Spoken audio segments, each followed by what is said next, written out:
তো মানবদেহকে আমরা দুই ভাগে ভাগ করেছি। 8টি তন্ত্র আছে। আমরা প্রথম ক্লাসে একদিনে আসলে সবগুলো শেষ করা সম্ভব না, এই জন্য দুই ভাগে ভাগ করেছি। আজকে 4টি তন্ত্র আমরা পড়বো। মানবদেহ পার্ট 1: রক্ত সংবহন তন্ত্র, শ্বসন তন্ত্র, স্নায়ুতন্ত্র ও কঙ্কাল তন্ত্র। আমরা আগামীকাল ইনশাল্লাহ বাকি 4টা তন্ত্র পড়বো, কেমন?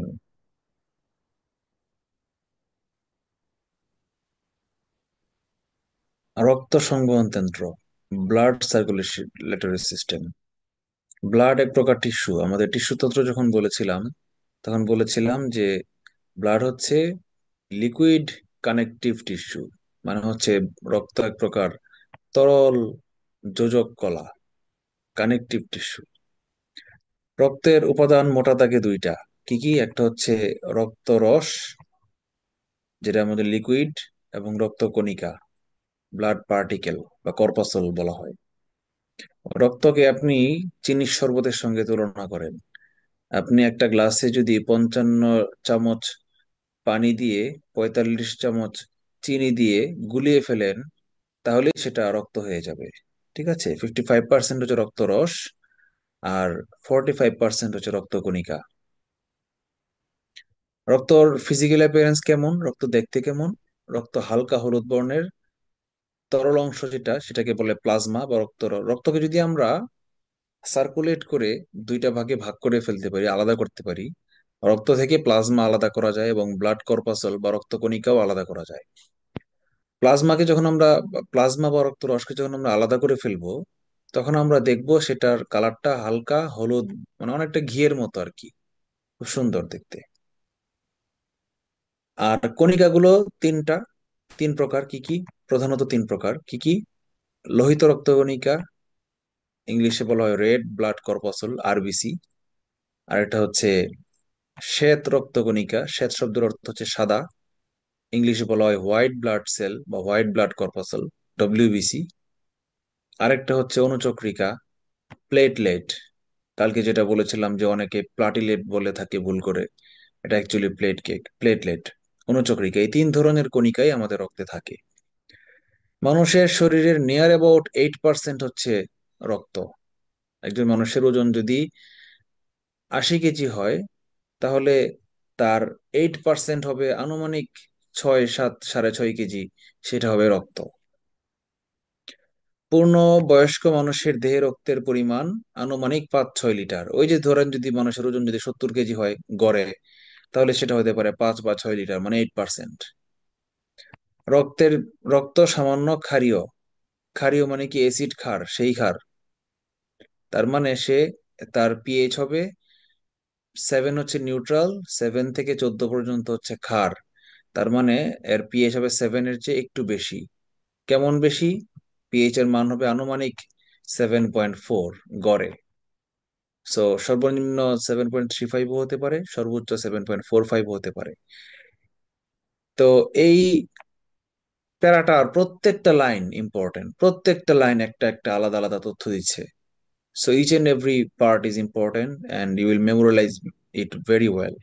খুব ভালোভাবে মুখস্থ করবেন, কেমন? আমরা একটু রক্তকণিকা গুলো সম্পর্কে জানি। তিন প্রকার রক্তকণিকা সম্পর্কে জানি। প্রথম হচ্ছে লোহিত রক্তকণিকা, লাল বর্ণের। রক্তকণিকা অস্থিমজ্জায় তৈরি হয়। অস্থিমজ্জা মানে স্টেম সেল বলা হয় ইংলিশে এটাকে। অন্তঃস্থ হবে, এটা টাইপিং মিস্টেক হয়েছে। অস্থিমজ্জা মানে হচ্ছে হাড়ের যে ভিতরে থাকে কি, নরম নরম ক্যালসিয়ামের মতো থাকে, এবং তার চারদিকে থাকে হাড়ের জালিকার মতো।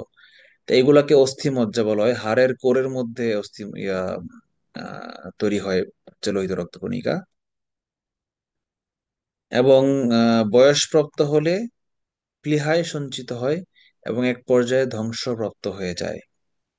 লোহিত রক্তকণিকায় নিউক্লিয়াস থাকে না। আমরা বলেছিলাম যে মানব দেহের লোহিত রক্তকণিকায় আর উদ্ভিদের দেহের সিভ নলে কি থাকে না? রেড ব্লাড সেল থাকে না। লোহিত রক্তকণিকার গড়ায়ু 120 দিন, 4 মাস। এই জন্যই বলা হয় যে 4 মাস পর পর যেন মানুষ ব্লাড দেয়। তো যাদের স্বাস্থ্য খুব ভালো এবং পুষ্টিকর খাবার খায় এবং আয়রনযুক্ত খাবার খায়, কাঁচা কলা, কচু শাক, এগুলো যারা খায়, তারা 4 মাসের আগেও 3.5 মাস 3 মাসেও ব্লাড দিতে পারে। তবে পারফেক্টলি ম্যাচিওর্ড হতে রক্তটা সাধারণত 4 মাসই লাগে। আমি একজন regular blood donor and I am proud about it, and I advise all my students please donate blood. এর চেয়ে বড় কোনো মানে মনুষ্যত্ব মহানুভবতা হতে পারে না। আপনার দেহের একটা অংশ আপনি নিয়মিত মানুষ, অসুস্থ মৃত্যু শয্যায় মুমূর্ষু রোগীকে আপনি দিয়ে দিচ্ছেন। এটা একটা মহৎ কাজ। ঠিক আছে, আপনি সারা জীবন নামাজ কালাম পড়ে রোজা রেখে জান্নাতে যেতে পারবেন না। একজন পতিতা যে টাকার বিনিময়ে নিজের দেহকে বিক্রি করে, তাকে আল্লাহ জান্নাত দান করেছিল তার জীবনের সকল গুনাহ মাফ করে। কেন জানেন? এটা আমার বানানো গল্প না, নিছক গল্প না, এটা সত্য। এবং একজন বিশ্বস্ত, আমরা ছোটবেলায় বইয়ে পড়েছি, আর এখন বড় বড় মুফতি আলেমরা এটা ওয়াজে বলেছেন, আমি নিজে শুনেছি। একজন মহিলা কুকুরের ইয়া একটা কূপের পাশ দিয়ে যাচ্ছিল, হঠাৎ করে তিনি শব্দ শুনছিল কুকুরের বাচ্চার কান্নার আওয়াজ। ব্যাপার কি? সে তাকিয়ে দেখে নিচে একটা কুকুরের বাচ্চা পড়ে আছে এবং সে কান্না কান্না করছে, বাঁচার জন্য আর্তনাদ করছে। সেই মহিলা তাকে, সেই নষ্টা মহিলা, পতিতা মহিলা, সেই কুকুরের বাচ্চাটিকে পানি থেকে উদ্ধার করেছে। সে, আল্লাহ তাকে খুশি হয়ে তাকে জান্নাত দিয়ে দিয়েছে, সুবহানাল্লাহ। আবার একজন মহিলা ছিল, সে 5 ওয়াক্ত নামাজ পড়তো, কালাম করতো, খুব মানে পরহেজগার ছিল, মনে করতো নিজেকে পরহেজগার। কিন্তু সে একটা বিড়ালকে বেঁধে রেখেছিল এবং তাকে খাদ্য না দিয়ে তিলে তিলে কষ্ট দিয়ে দিয়ে হত্যা করেছিল। আল্লাহ তার জান্নাত বন্ধ করে দিয়েছে, তাকে জাহান্নামে নিক্ষেপ করেছেন। তার মানে আসলে মা- মনুষ্যত্ব বা মহানুভবতা অনেক ইম্পর্টেন্ট। হ্যাঁ, ইসলামের শিক্ষাটা এরকম যে আপনি কি পরিমাণ নামাজ কালাম পড়ছেন তা দিয়ে আপনি ভালো মানুষ না খারাপ মানুষ এটা নির্ধারণ করা যায় না। ইসলামে মানুষের সঙ্গে আপনার ব্যবহার, আল্লাহর সৃষ্টির সঙ্গে আপনার ব্যবহার কেমন, সেটা হচ্ছে ফার্স্ট ইম্পর্টেন্ট। আপনার ইনকাম হতে হবে হালাল, এবং মানুষকে আপনি ওয়াদা রক্ষা করতে হবে, মানুষকে ঠকানো যাবে না, ধোকা দেওয়া যাবে না। এগুলো হচ্ছে ফার্স্ট প্রায়োরিটি, তারপরে হচ্ছে নামাজ কালাম। বুঝতে পেরেছেন? আপনি, আপনার ইনকাম যদি হারাম হয়ে থাকে, আপনি যত নামাজ কালাম পড়েন, রোজা রাখেন, আপনার ইবাদত কবুল হবে না। বুঝতে পেরেছেন? সো মনটাকে বড় করবেন। বসেই তো থাকেন ফেসবুকে, সারাদিন ফেসবুক টিপেন, মিমি দেখেন, ট্রল করেন, ফেসবুকের ফান গুলা শেয়ার করেন। কেন ভাই? ব্লাডের জন্য যে মানুষ চায়, সেই পোস্ট গুলো শেয়ার করলে কি হয়? নিজেরা নিজের 10 15 20 জন মানুষের ব্লাড গ্রুপ লিখে রাখলে কি হয় আপনার জেলার আশেপাশে, যেন মানুষ বিপদে পড়লে একটু হেল্প করতে পারেন। এই কাজটা করবেন আপনারা প্লিজ, দয়া করে। রেড ব্লাড সেল লাল কেন হলো? কিসের কারণে? হিমোগ্লোবিন নামক রঞ্জক পদার্থের উপস্থিতির কারণে রক্ত লাল হয়েছে। হিমোগ্লোবিন, হিমোগ্লোবিন কি দিয়ে তৈরি? দুইটা পদার্থ দিয়ে তৈরি। একটা হচ্ছে হিম, হিমটা হচ্ছে লৌহ দিয়ে তৈরি, লৌহ গঠিত যৌগ হিম, আয়রন দিয়ে তৈরি, যেটা যে এই জন্যই কচু শাক খাইতে বলে ডাক্তাররা। আরেকটা হচ্ছে গ্লোবিন, একটা প্রোটিন, গ্লোবিউলিন প্রোটিন। এই প্রোটিন এবং লৌহ, এই দুইটার সংমিশ্রিত যৌগ হচ্ছে হিমোগ্লোবিন। এটা কালার লাল, এই জন্যই ব্লাড হচ্ছে লাল। মানুষের লোহিত রক্তকণিকায় হিমোগ্লোবিন থাকে, অন্য গুলাতে থাকে না। শ্বেত রক্তকণিকায়, অনুচক্রিকায় থাকে না। কেঁচোর রক্তরসে হিমোগ্লোবিন থাকে না, সরি থাকে। আর আরশোলার রক্তরসে হিমোগ্লোবিন না থাকার কারণে আরশোলার রক্ত সাদা বা বর্ণহীন।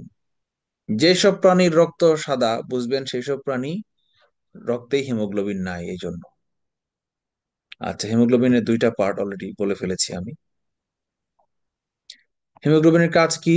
প্রধানত অক্সিজেন এবং সামান্য পরিমাণ কার্বন ডাই অক্সাইড সে পরিবহন করে। ফার্স্ট কাজ পরিবহন করা। সেকেন্ডলি হচ্ছে সে বাফার সলিউশন হিসেবে কাজ করে। বাফার কি? আমরা অ্যাসিড খার একটা চ্যাপ্টার ছিল, সেখানে আমরা বলেছিলাম যে যেই দ্রবণের পিএইচ মানে অ্যাসিডিটি সহজে বাড়েও না কমেও না, মানে সামান্য ক্ষার বা অ্যাসিড যোগ করলে সেটা নিজেদের মধ্যে রিয়াকশন করে আবার নিউট্রালাইজ হয়ে যায়, সেটাকে বাফার সলিউশন বলে। তার মানে মানুষের রক্তের, ব্লাডের যে পিএইচ 7.4 অন অ্যান এভারেজ, এটাকে মেনটেন করার যে কাজটা করে কে? Haemoglobin. Can you understand? Can you hear me? হ্যাঁ আমাকে কি স্যার। শোনা যাচ্ছে? হ্যাঁ, শোনা যাচ্ছে আপনাকে। হ্যাঁ স্যার। আচ্ছা, ওকে। খুব কঠিন লাগছে নাকি আমার কথাগুলো? না মজা লাগছে?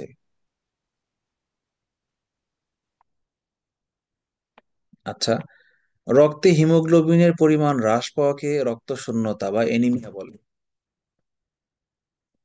এনিমিয়া বলে।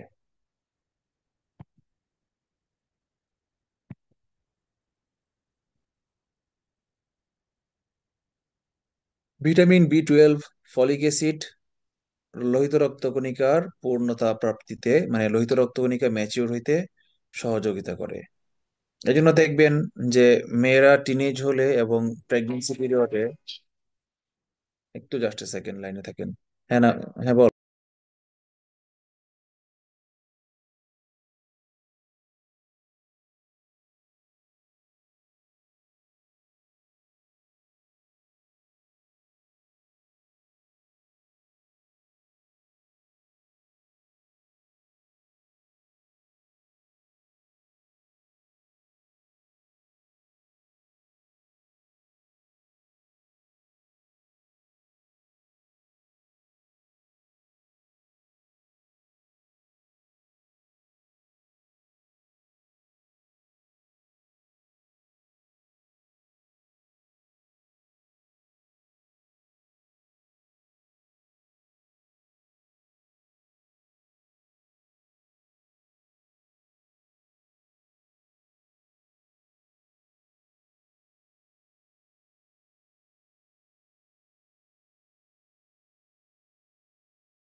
নষ্ট করে কই গেলেন?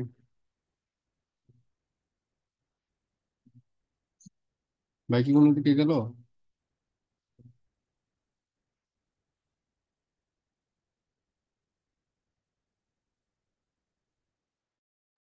এনামুল ভাই রেকর্ড অফ করতে পারেন চাইলে।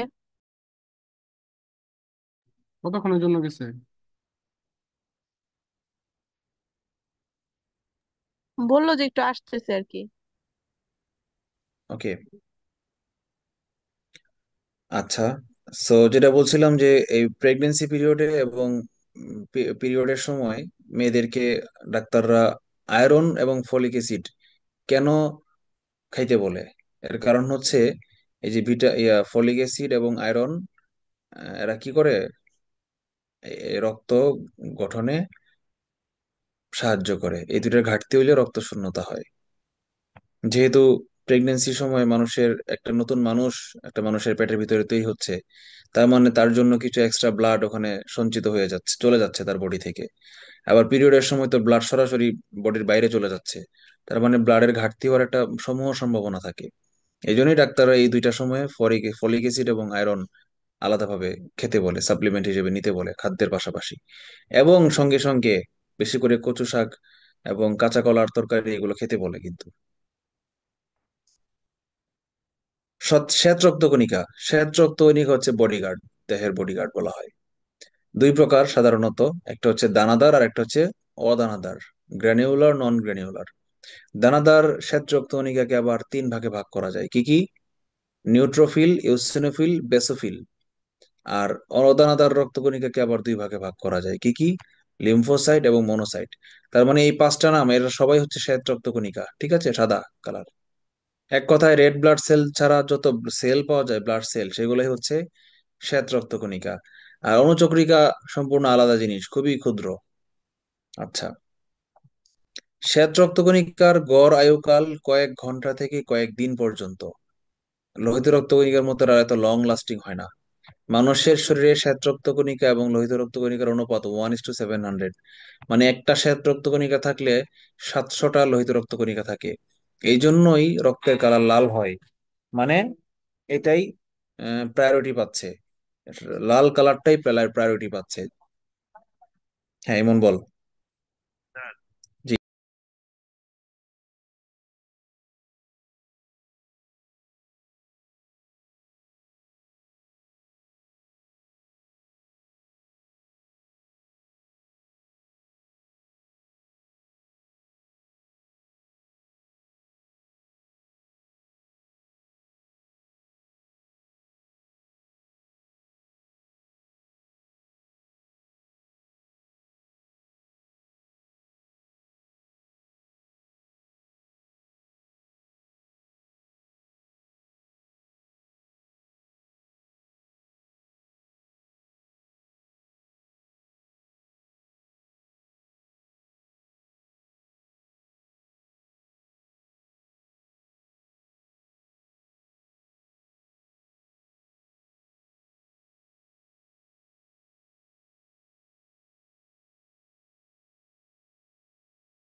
এনামুল ভাই আছেন?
যেহেতু লোহিত রক্তকণিকা বেশি পরিমাণ, এই জন্যই রক্তের এভারেজ কালার হয় লাল। যদি শ্বেত রক্তকণিকা বেশি হইতো তাহলে কালার লাল হইতো না, হয়তো আরো ঈষৎ লাল হইতো, গাঢ় লাল হইতো না, ঈষৎ লাল হইতো। আবার যদি 7:1 হইতো তাহলে একদম গোসল করে সাদাই ডাকছেন হইতো। নাকি, খাবো আম্মু আমি। না, ডাকছিল, আমি ছিলাম না, এই জন্য এখন আমি চলে আসছি, অসুবিধা নাই। নিউট্রোফিল ফ্যাগোসাইটোসিস প্রক্রিয়ায় জীবাণু ধ্বংস করে, ওই যে যেটা বলছিলাম শ্বেত রক্তকণিকা হচ্ছে বডিগার্ড। স্পেসিফিক্যালি শ্বেত রক্তকণিকার মধ্যে যে নিউট্রোফিল, যে দানাদার নিউট্রোফিলটা, সেটাই হচ্ছে অ্যান্টিবডি হিসেবে কাজ করে, বা অন্যান্য যে বাইরে থেকে যে আপনার জীবাণু বা অন্য কোনো ক্ষতিকর পদার্থ বডির ভিতরে ঢুকে সেগুলোকে ধ্বংস করে। নিউট্রোফিল। ব্লাড ক্যান্সারে যখন আক্রান্ত হয় তখন কি হয়, শ্বেত রক্তকণিকা অস্বাভাবিকভাবে বেড়ে যায়। এই রক্তকণিকা অস্বাভাবিক বৃদ্ধির ফলে সেই শ্বেত রক্তকণিকাটা অন্যান্য রক্তকণিকাকে খাওয়া শুরু করে। এই জন্য এটা হচ্ছে এক প্রকার ব্লাড ক্যান্সার। লিউকোমিয়া হচ্ছে আরেক প্রকার ব্লাড ক্যান্সার। এই এইডস রোগে আক্রান্ত হইলে আবার শ্বেত রক্তকণিকা কমে যায় সংখ্যা, তখন আবার মানুষের রোগ প্রতিরোধ ক্ষমতা কমে যায়। তার মানে রোগ প্রতিরোধ ক্ষমতা কমাও সমস্যা, বাড়াও সমস্যা। যে চেক এন্ড ব্যালেন্স অপটিমাম, সেটাই স্বাভাবিক। শ্বেত রক্তকণিকা বেড়ে গেলে সমস্যা, সে অন্যান্য ব্লাড কে খাওয়া শুরু করে, মানে ক্যান্সার হয়ে যায়। আবার শ্বেত রক্তকণিকা কমে গেলেও সমস্যা, তখন সে জীবাণুকে মারতে পারে না, তখন অন্য যে কোনো সিম্পল রোগের কারণে রোগী মারা যায়। বুঝতে পেরেছেন? আচ্ছা, অণুচক্রিকা। অণুচক্রিকা হচ্ছে প্লেটলেট। দেহের কোনো অংশ কেটে গেলে রক্ত জমাট বাঁধানোর যে কাজটা করে, সে হচ্ছে এই অণুচক্রিকা। অণুচক্রিকার হচ্ছে এলিমেন্ট হচ্ছে 4টা। এসিটা একটু ছেড়ে দেখতে বলছিলাম। হ্যাঁ, এসি এসি সুইচটা দিয়ে অন করতে বলছিলাম, এটা বল যে ভাইয়া বলছে সুইচটা অন করে দেখেন এসি বাতাস বেরোয় কিনা। আচ্ছা, ওকে।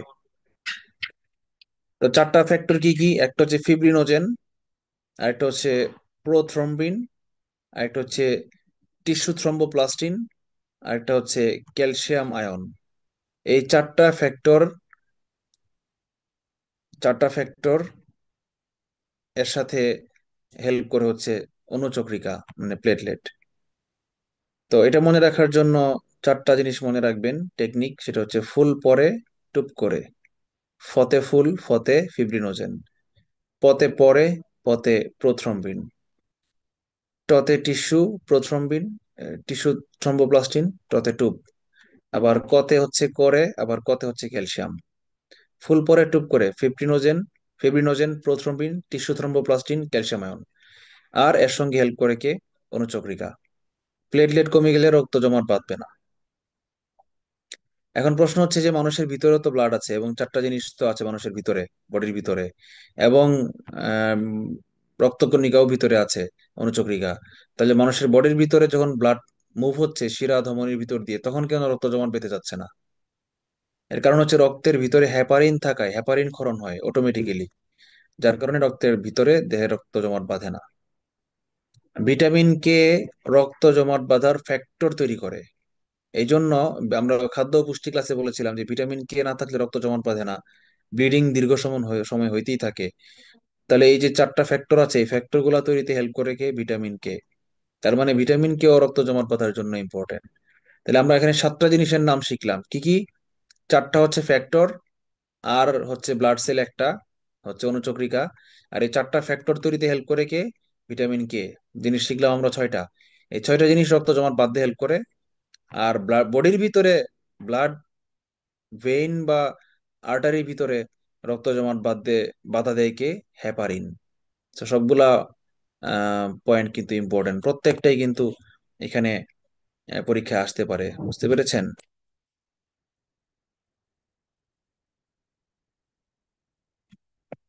ব্লাড করে দিলাম, মানে বোল্ড করে দিলাম যেগুলো ইম্পর্টেন্ট ওয়ার্ড।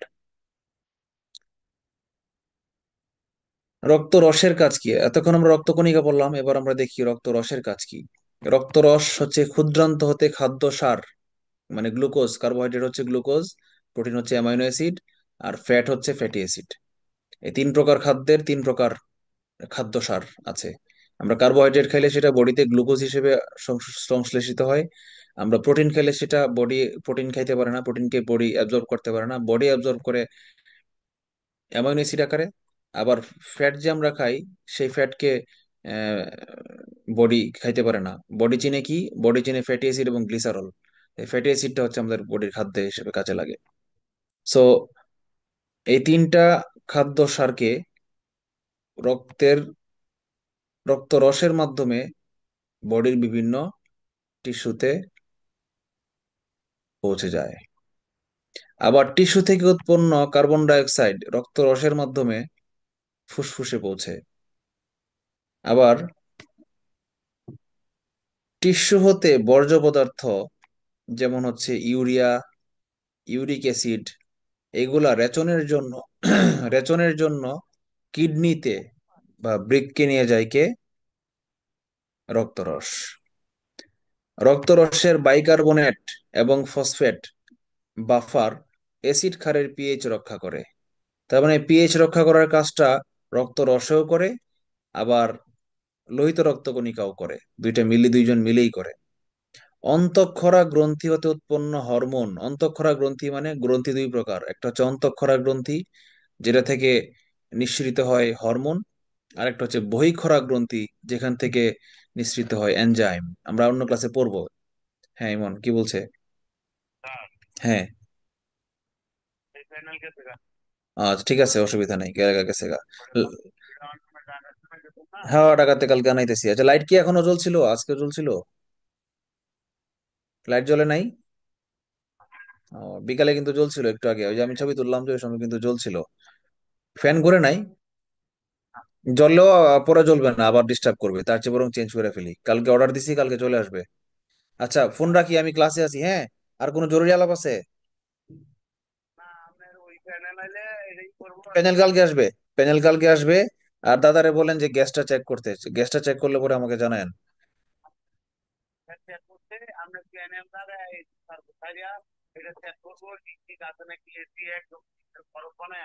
আচ্ছা ঠিক আছে, কালকে কালকে আসুক, কালকে আসলে আমরা এসির কাজ করাবো।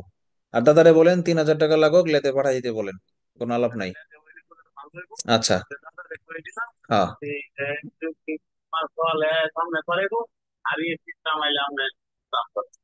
ঠিক আছে, ঠিক আছে তাহলে। ঠিক আছে, আল্লাহ হাফেজ, ওকে। হ্যাঁ বলো। হ্যাঁ কাজ শেষ করে এসে পড়ো। ঠিক আছে।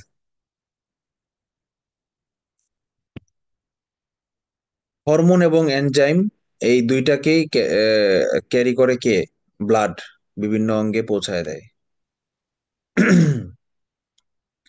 আচ্ছা, কিছু জিনিস আমরা মনে রাখি, যে রক্ত থেকে দেহকোষে কি কি যায়? অক্সিজেন যায় এবং খাদ্য সার যায়। মানে রক্তের মাধ্যমে দেহকোষে পৌঁছে যায় কে? কারা? অক্সিজেন যায় দেহকোষের জ্বালানি কি? অক্সিজেন। দেহের কোষ অক্সিজেন ছাড়া বাঁচবে না। আর দেহকোষের জ্বালানি কি? খাদ্য সার, মানে গ্লুকোজ, অ্যামিনো অ্যাসিড, এগুলা। আর এগুলা যখন দেহকোষে চলে যাবে, তখন দেহকোষের ভিতরে বর্জ্য পদার্থ উৎপাদন হবে। সেগুলাকে আবার রক্তের ভিতরে এনে কিডনিতে বা যেখানে যাওয়ার চলে যায়, ফুসফুসে চলে যায়, কার মাধ্যমে? রক্তের মাধ্যমে। সেই বর্জ্য পদার্থগুলা কি কি? কার্বন ডাই অক্সাইড এবং ইউরিয়া, ইউরিক অ্যাসিড, এগুলা। কার্বন ডাই অক্সাইড হচ্ছে শ্বসনজনিত বর্জ্য, আর ইউরিয়া, ইউরিক অ্যাসিড হচ্ছে রেচনজনিত বর্জ্য। এই জন্য কার্বন ডাই অক্সাইড ফেরত আসে হলে ফুসফুসে, আর ইউরিয়া এবং ইউরিক অ্যাসিড ফেরত আসে কিডনিতে, বৃক্কে। আচ্ছা, এই পর্যন্ত কারো কোনো প্রশ্ন আছে?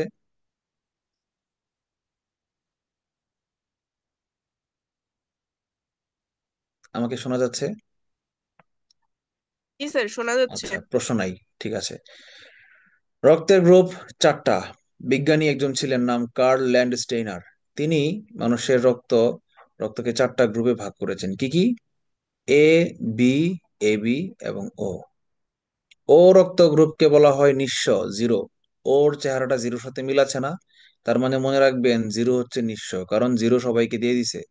তার মানে ও গ্রুপটা হচ্ছে সর্বজনীন দাতা, আর এ বি হচ্ছে সর্বজনীন গ্রহীতা। এ বি এবং ও হচ্ছে বিপরীত। হ্যাঁ, মূলত রক্তের গ্রুপ দুইটা, একটা হচ্ছে এ এবং বি। দুইটা অ্যান্টিজেনের কারণে গ্রুপের নাম করা হয়, একটা হচ্ছে এ অ্যান্টিজেন, একটা বি অ্যান্টিজেন। এই দুই প্রকার অ্যান্টিজেন। যেই রক্তে দুইটা অ্যান্টিজেনই থাকে তাকে বলে এবি, আর যে রক্তে কোনো অ্যান্টিজেন নাই তাকে বলা হয় ও। ঠিক আছে। সো মূলত জিনিস হচ্ছে দুইটা, দুইটা জিনিসের পারমুটেশন কম্বিনেশন করলে হয়ে যায় চারটা, এই জন্য চারটা আসছে। বুঝতে পেরেছেন? তাহলে আমরা বুঝলাম ও হচ্ছে সর্বজনীন দাতা, ভেরি ইম্পর্ট্যান্ট, এবং এবি হচ্ছে সর্বজনীন গ্রহীতা। আচ্ছা, সর্বজনীন বানানটা ভুল হয়েছে, আকার না, এটা সর্বজনীন। আচ্ছা,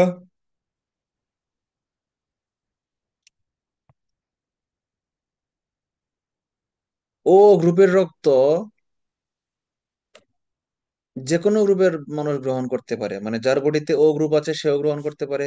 এ বি, এ বি, যে কোনো গ্রুপের মানুষ এই ও গ্রুপের রক্ত গ্রহণ করতে পারে। আবার এ বি গ্রুপকে সর্বজনীন গ্রহীতা গ্রুপ বলে। তার মানে এ বি গ্রুপ যে ব্যক্তির বডিতে আছে, সে A B, O, A, B, যে কোনো গ্রুপের রক্ত সে নিজে নিতে পারে। আচ্ছা, বিজ্ঞানী কার্ল ল্যান্ডস্টেইনার ব্লাড গ্রুপ আবিষ্কার করেন। এ গ্রুপ যার, তার মধ্যে অ্যান্টিজেন এ আছে। অ্যান্টিজেন, অ্যান্টিজেনের কারণেই নাম দেওয়া হচ্ছে, গ্রুপের নাম করা হচ্ছে। আর অ্যান্টিজেনের বিপরীত হচ্ছে অ্যান্টিবডি, যে হচ্ছে যুদ্ধ করে আর কি, মানে বাহ্যিক কিছু আসলে সেটার সাথে যুদ্ধ করে। তাহলে যেই রক্তে অ্যান্টিজেন এ আছে, তার মধ্যে অ্যান্টিবডি বি থাকে। এই জন্য অ্যান্টিবডি বি সমৃদ্ধ রক্তে যদি বি গ্রুপের রক্ত দিয়ে দেন, তাহলে সেটা ক্লট হয়ে যাবে, মানে জমাট বেঁধে যাবে। অর্থাৎ এ গ্রুপের রক্ত যার বডিতে আছে, তাকে যদি বি গ্রুপের ব্লাড দিয়ে দেন, তাহলে রক্ত জমাট বেঁধে যাবে। কার কার কারণে? ওই অ্যান্টিবডি বি এর কারণে। ঠিক এর উল্টা কথাটা হচ্ছে, বি গ্রুপের রক্তে অ্যান্টিজেন থাকে বি, আর অ্যান্টিবডি থাকে উল্টাটা, মানে অ্যান্টিবডি থাকে এ। আচ্ছা, আর এ বি যার গ্রুপ, তার বডিতে হচ্ছে অ্যান্টিজেন এ এবং বি দুইটাই থাকে, এই জন্য কোনো অ্যান্টিবডি থাকে না। আবার অ্যান্টিবডি থাকে না বললেই এ বি গ্রুপ সে সকল গ্রুপের রক্ত নিতে পারে, যুদ্ধ করে না কেউ। এ বি গ্রুপের ব্লাড কারোর সাথে যুদ্ধ করে না, অ্যান্টিবডি নান। এই জন্যই এ বি গ্রুপের ব্লাড এ এবং বি গ্রুপের আলাদা আলাদা ভাবে সবগুলো নিতে পারে। আবার ও গ্রুপের রক্তে কোনো অ্যান্টিজেন থাকে না, এর মধ্যে আবার অ্যান্টিবডি দুইটাই থাকে। দুইটা অ্যান্টিবডি থাক থাকলেও ও গ্রুপের রক্ত যখন যে মানুষের বডিতে আছে, সে যদি অন্য গ্রুপের রক্ত নেয়, তাহলে তার ক্ষতি হয় না। সরি, ভুল বলতেছি। ও হচ্ছে সর্বজনীন দাতা, ও হচ্ছে নিঃস্ব, মানে সর্বজনীন দাতা। এর মধ্যে কোনো অ্যান্টিজেন নাই, এই জন্যই দাতা। অ্যান্টিজেন নাই বলেই সে অন্য যে কাউকে দিলে এই অ্যান্টিবডি গুলা কোনো কিছু খুঁজে পায় না। মনে করেন যে অ্যান্টিবডি বি আছে, এই এ গ্রুপের রক্তে আছে কি অ্যান্টিবডি বি, মানে সে যখনই বি অ্যান্টিজেন পায় ফেলবে, তখন তারা খাওয়া শুরু করবে। এখন এই বি গ্রুপের ব্লাডে অ্যান্টিজেন বি আছে, সুতরাং বি গ্রুপের ব্লাড যদি এ গ্রুপের ব্লাড গুলাকে দেন, সে মাইট শুরু করবে অ্যান্টিজেন বি এর সাথে। আবার এ বি গ্রুপের ব্লাডে অ্যান্টিজেন বি কিন্তু আছে, এই জন্য এ বি গ্রুপের ব্লাড যখন এ এ এ এ গ্রুপকে দিবেন, তখন সে অ্যান্টিবডি বি এর কারণে খাওয়া শুরু করবে, মানে ব্লাড ক্লট হয়ে যাবে। কিন্তু ও গ্রুপের ব্লাড যখন আপনি দিবেন এ গ্রুপের ব্লাড ওলাকে, তার বডিতে অ্যান্টিবডি বি আছে, মানে সে খুঁজবে, বি অ্যান্টিজেন খুঁজবে। যখন ও গ্রুপের ব্লাডে দেখবেন কোনো বি অ্যান্টিজেন নাই, তখন এই এ গ্রুপের ব্লাড ও ব্লাডকে মেনে নিবে। অর্থাৎ যার বডিতে এ গ্রুপের ব্লাড আছে, সে অ্যান্টিজেন এ থাকলে তার সমস্যা নাই, আবার কোনো অ্যান্টিজেন নাই তাতেও তার সমস্যা নাই। অর্থাৎ এ গ্রুপের ব্লাড যার মধ্যে আছে, সে এ গ্রুপের ব্লাডও নিতে পারবে, আবার ও গ্রুপের ব্লাডও নিতে পারবে। আবার যার মধ্যে বি গ্রুপের ব্লাড আছে, সে বি গ্রুপের ব্লাডও নিতে পারবে, আবার ও গ্রুপের ব্লাডও নিতে পারবে। বি গ্রুপের ব্লাড নিতে পারবে কারণ মিলে গেছে, অ্যান্টিজেন অ্যান্টিজেন মিলে গেছে, এই জন্য নিতে পারবে। আর ও গ্রুপের ব্লাড নিতে পারবে কারণ হচ্ছে কোনো অ্যান্টিজেন নাই বলে ব্লাড ক্লট হবে না, এই জন্য নিতে পারবে। বুঝতে পেরেছেন?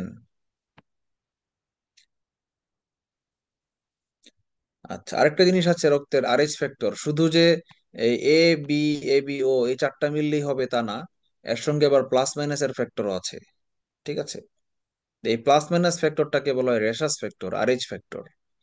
লোহিত রক্ত কণিকার, আমাদের তিন প্রকার রক্ত কণিকার মধ্যে রেড ব্লাড সেলের যে ঝিল্লি আছে, সেখানে রেশাস বানরের রোহিত রক্তকণিকার মতো সেম একটা অ্যান্টিজেন থাকে, এবং মূলত এটা আবিষ্কার করা হয়েছে রেশাস বানর থেকেই। বানর তো অনেক প্রকার না, এর মধ্যে একটা বানর হচ্ছে রেশাস বানর। তো এই রেশাস বানরের যে অ্যান্টিজেন ফ্যাক্টর সেটাকে আরএস ফ্যাক্টর বলা হয়। একটা হচ্ছে প্লাস আর একটা হচ্ছে মাইনাস। যেটাতে আরএস ফ্যাক্টর আছে যাদের ব্লাডে তাদেরকে বলা হয় প্লাস রক্ত। আর যাদের যাদের বডিতে এই রেশাস বানরের যে এই অ্যান্টিজেন আরএস ফ্যাক্টর নাই, তাদেরকে বলা হয় আরএস মাইনাস। মনে করেন কারোর বডি বললো যে ধরেন বি পজিটিভ কারো রক্ত, তার মানে তার বডিতে রেশাস বানরের ফ্যাক্টর আছে এই জন্য পজিটিভ। আর বি কেন বলছে, কারণ তার বডিতে অ্যান্টিজেন বি আছে এই জন্য। এবার বলেন ব্লাড গ্রুপ নিয়ে কার কোনো প্রশ্ন আছে কিনা?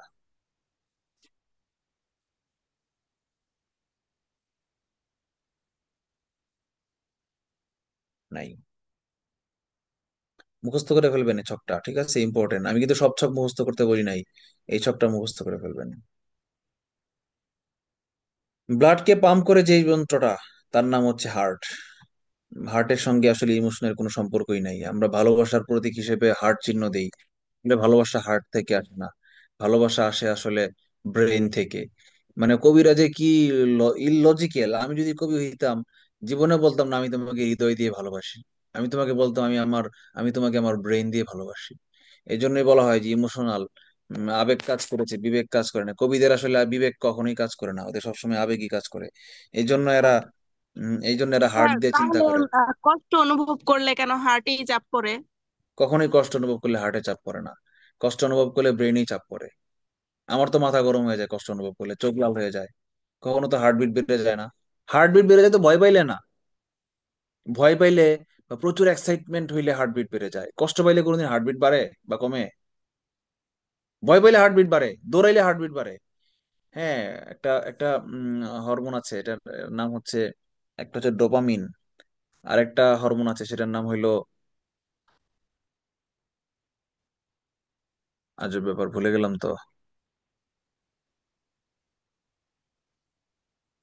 আচ্ছা, ডোপামিনটা মনে রাখেন। এই ক্ষরণ হইলে মানুষের হার্টবিট বেড়ে যায়। তো মানুষের ব্রেন এটাকে কন্ট্রোল করে যে কি কি অনুভূতিতে ডোপামিন ক্ষরণ হবে। এবং ওই ওই অ্যাড দিয়া নামটা শুরু, অ্যাড কি জন্য, আমি হরমোনের নামটা ভুলে গেলাম, আজব ব্যাপার। অ্যাড্রেনালিন, অ্যাড্রেনালিন হরমোন, ঠিক আছে, ক্ষরণ হয়। তো এটা মানুষের হার্টের ব্লাডের সার্কুলেশনকে, মানে হার্টের পাম্প করা রেটকে কন্ট্রোল করে।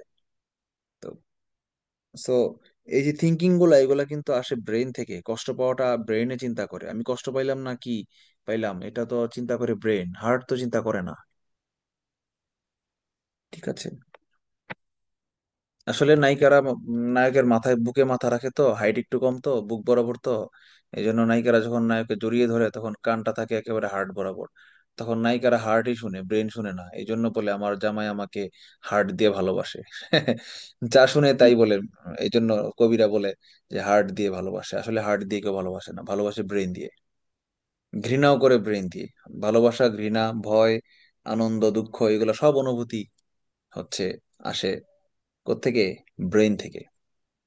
হৃৎপিণ্ড হচ্ছে, হৃৎপিণ্ডের যে পর্দা থাকে, দ্বিস্তর বিশিষ্ট পাতলা পর্দা দেওয়া ঢাকা থাকে, এটাকে বলা হয় পেরিকার্ডিয়াম।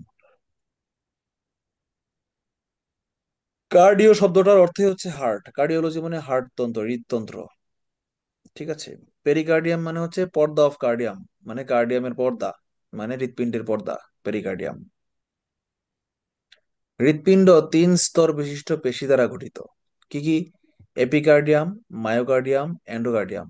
বাইরের লেয়ারটাকে বলা হয় এপিকার্ডিয়াম, মাঝখানের লেয়ারটাকে বলে মতে মাঝখান, মতে মায়োকার্ডিয়াম। আর ভিতরের এটাকে বলা হয় এন্ডোকার্ডিয়াম। এন্ডো শব্দটা আসছে এন্টার থেকে, এন্ডো, এন্ডো মানেই হচ্ছে ভিতরের সাইড। ঠিক আছে। ওই যে ওদিন বলেছিলাম না, ভ্রূণের এন্ডোডার্ম থেকে গঠিত হয় কোন কোন অঙ্গগুলা। এন্ডোডার্ম মানে এন্ডোডার্ম, মেসোডার্ম। অ্যান্ড্রোডার্ম হচ্ছিল ওই ভিতরের পর্দাটা, আর মেসোডার্ম হচ্ছে বাইরের, মাঝখানের পর্দাটা। আর একটোডার্ম হচ্ছে বাইরের পর্দাটা। তো এন্ডোকার্ডিয়াম হচ্ছে ভিতরের যে মাংসগুলা, সেগুলো হচ্ছে এন্ডোকার্ডিয়াম দেয়া তৈরি। তো পরীক্ষায় এমনি আসতে পারে যে হৃৎপিণ্ডের সবচেয়ে ভিতরের অংশের পর্দা ইয়ার হৃৎপেশিগুলোর নাম কি? এন্ডোকার্ডিয়াম। আবার বলতে পারে যে হৃৎপিণ্ড কয় লেয়ারের কয় লেয়ারের ইয়ে দ্বারা, পেশি দ্বারা গঠিত? 3 লেয়ারের, ঠিক আছে।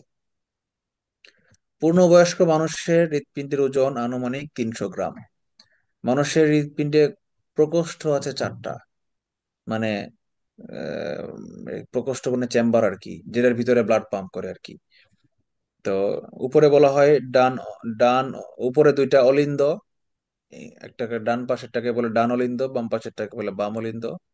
আর নিচে থাকে হচ্ছে নিলয়, বলে ডান নিলয় এবং বাম নিলয়। তো কবিরা দেখবেন এই অলিন্দ এবং নিলয় শব্দটাকে খুব পছন্দ করে, তারা কবিতার মাঝখানে বলে, আমি তোমাকে অলিন্দ দিয়ে ভালোবাসি, আমার ডান, আমার সকল অলিন্দে তুমি আছো। মানে তারা শুধু যে হার্ট নিয়ে কল্পনা করে তা না। কিছু কিছু কবি আছে যারা শিক্ষিত কবি, তারা একেবারে হার্টের ভিতরে ঢোকাই দিছে, মনে করেন অলিন্দর ভিতরে ঢোকাই দিছে নায়িকাকে।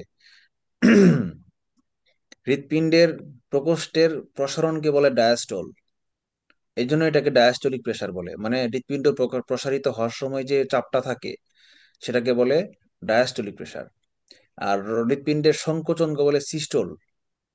এই জন্য হৃৎপিণ্ড সংকুচিত হওয়ার সময় যে চাপটা সেটাকে বলা হয় সিস্টোলিক প্রেসার, ঠিক আছে। এখন আপনারা বলেন তো, একটা বেলুনকে বা একটা ভিজা কাপড়কে চাপ দিয়া চিপবেন তখন প্রেসার বেশি থাকবে, নাকি রিলিজ করে দিবেন মানে ফুলাইবেন তখন প্রেসার বেশি থাকবে?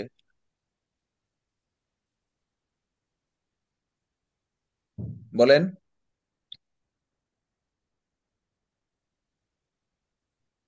কমন সেন্স থেকে বলেন। একটা কাপড়কে, ভিজা কাপড়কে চিপ দিয়ে পানি ফেলে দিবেন, তখন প্রেসারটা বেশি থাকবে, নাকি পানিতে ডুবায় আবার ফুলাবেন তখন প্রেসারটা বেশি থাকবে? চাপ দিয়ে পানি হ্যাঁ, ঝাড়লে। চাপ দিবেন যখন তখন প্রেসারটা বেশি থাকবে। মানে এই যে সংকোচন যখন করবেন, সংকুচিত যখন করবেন তখন প্রেসার বেশি থাকবে। এই জন্য সিস্টোলিক প্রেসার হচ্ছে বেশি। হৃৎপিণ্ড যখন চাপ দিয়া ব্লাডকে চারদিকে ছড়ায় দেয় সারা বডির দিকে, সেটাকে বলে সিস্টোলিক প্রেসার। এই জন্য এই জন্য সিস্টোলিক প্রেসারটা বেশি। আবার যখন হৃৎপিণ্ড ভিতরে ব্লাড ঢুকে, হৃৎপিণ্ড একটু প্রসারিত হয়, তখন সেটাকে বলা হয় ডায়াস্টোলিক প্রেসার। এই জন্য রেটের প্রেসারটা কম। তাহলে এখন মনে থাকবে না কোন প্রেসারটা বেশি?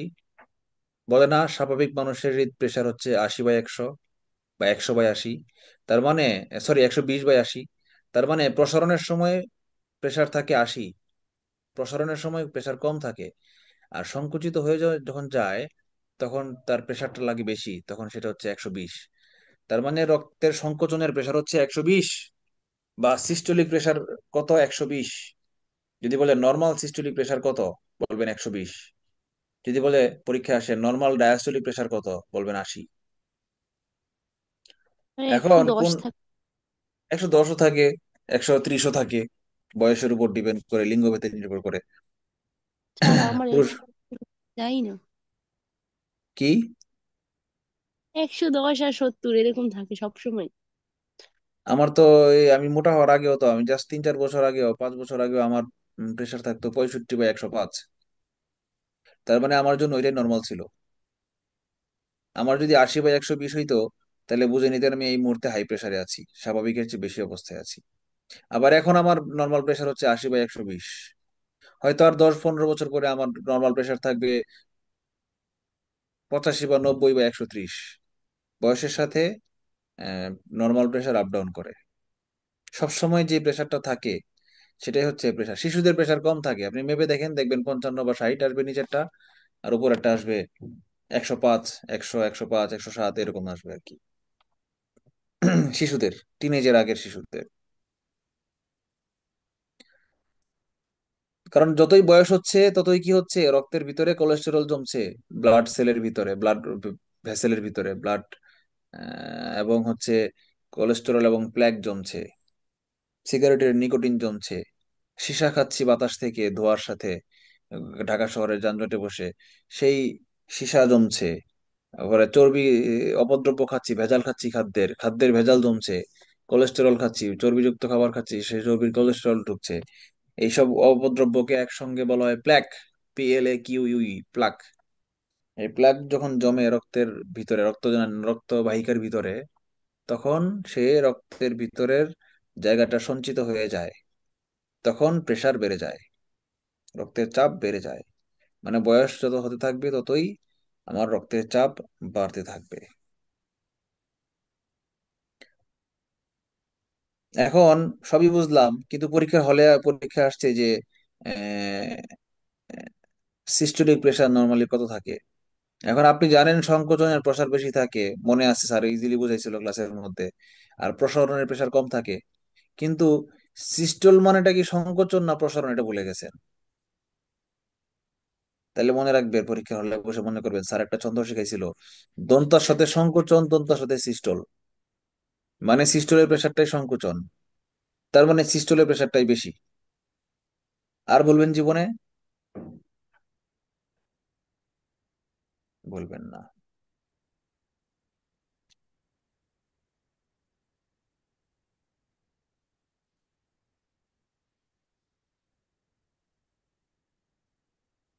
একবার আমার মামাকে দেখে আমার হার্টবিট বেড়ে গেছিল।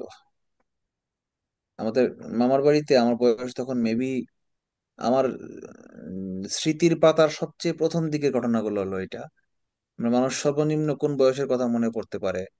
আমাকে যেদিন প্রথম ক্লাসে নিয়েছিল ওইটার কথা মনে আছে, আমি যেতে চাই নাই, কান্না করতেছিলাম।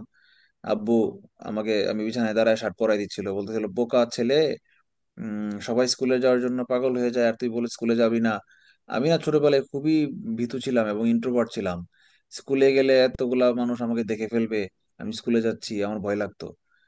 আমি যখন ক্লাস 5 6-এও পড়ি তখনও আমার মনে আছে, স্পষ্ট মনে আছে যে আঙ্কেলরা আসলে আমি দরজার চিপায় লুকাইতাম, খাটের তলায় লুকাইতাম। পরে আঙ্কেলরা চলে গেলে আমি দরজা দিয়ে বাইরে বাইরে দৌড় দিয়ে চলে যেতাম। আমি লাজুক টাইপের ছিলাম, খুবই লাজুক ছিলাম ক্লাস 5 6 পর্যন্ত। তারপর আমার সর্বনিম্ন যে স্মৃতি মনে পড়ে যে ছোটবেলায় এক সময় একবার আহ নানার বাড়িতে গেছিলাম। আমাদের বাড়ি যেখানে থাকতাম, সরারচর একটা কোয়ার্টার ছিল, সরকারি কোয়ার্টার, আব্বু চাকরি করতো ওখান থেকে। নানার বাড়ি ছিল রিক্সায় 5 কিলোমিটার দূরত্ব, রিক্সায় যাইতাম আমরা, 1 দেড় ঘন্টা লাগতো। তো ওই বাড়িতে, নানার বাড়িতে বক্স ভরা মামার কিছু মার্বেল ছিল। আমার মামা ছিল একজন পালোয়ান ছিল, আরেকজন ছিল রাজনীতিবিদ, আরেকজন ছিল মার্বেল প্লেয়ার। এক একজন বহুমুখী প্রতিভা সম্পন্ন ছিল আমার মামারা। তো মামার একটা মার্বেল ছিল এত সুন্দর, প্রত্যেকটা মার্বেলের ভিতরে বিভিন্ন ডিজাইন ডিজাইন করা করা ছিল। নর্মাল মার্বেল ছিল না আর কি, নর্মাল যে বলবো মার্বেল এগুলো না। মামা সুন্দর সুন্দর মার্বেল জিতে এনে ওগুলা বক্সে করে রাখতো। তা আমি করছিলাম কি, একবার মামার বক্সের থেকে 20টা মার্বেল চুরি করে ফেলছিলাম। 20টা মার্বেল। এক একটা মার্বেলের দাম ওগুলা মনে হয় ওই সময় 1 টাকা 2 টাকা করে ছিল। তো 1998 সালের 1 টাকা মানে বুঝেন এখনকার 20 টাকা একটা মার্বেলের দাম। 20টা মার্বেল মানে মোটামুটি 400 টাকার মার্বেল আমি চুরি করে ফেলছি মামার কাছ থেকে। এত সুন্দর, মানে দেখে আমি লোভ সামলাইতে পারতেছিলাম না, এত চমৎকার মানে চোখে দেখে আমার কাছে। এখন যদি আমার সামনে সানি লিওন শুয়ে থাকে, তাহলে আমি দেখে এতটা এক্সাইটেড হব না। বা কেউ যদি একটা হীরার টুকরা সোনার টুকরা রেখে দেয় আমার সামনে, মনে হবে আমার চোখে এত মানে এক্সাইটেড আমি হব না। মার্বেল দেখে আমি চকচক করতেছিল মার্বেল গুলো, আমি একদম মানে, আমি আর এগুলো লাগবেই লাগবে। আমি খালি 3 দিন মামার বাড়িতে ছিলাম, আমি খালি 3 দিন ঘুরছি আমি মার্বেল গুলা কবে চুরি করবো। পরে একবার এক ফাঁকে আমি খাবলা দিয়া একদিন লইয়া দৌড় দিছি, নিয়ে আমার ব্যাগের ভিতরে একদম নিচে রেখে দিছি যেন কেউ খুঁজে না পায়। পরে বাড়িতে চলে আসছি। আমি মার্বেল দিয়ে সারাদিন রাত খেলতাম, ফ্লোরের মধ্যে, পাকা ঘর ছিল। পরে একদিন খেলতেছি খেলতেছি খেলতেছি, তো তখন তো ফোন ছিল না, কেউ জানতো না যে কবে মামা আসবে। মামার বাড়ি থেকে মামা আসছে আম্মাকে দেখার জন্য কোয়ার্টারে, মাছ টাছ নিয়ে আসছে। আমি ফ্লোরে খেলতেছি, দেখি যে মামা সোজা সামনে দিয়ে হাঁটে আসতেছে, আর দরজার সামনে দিয়ে খোলা দেখা যাচ্ছে আমি খেলতেছি। এই আমি যে ভয়টা পাইছি, এই পালোয়ান মামা যদি আমার তুললে একটা ঠেক না দেয় আমি তো শেষ।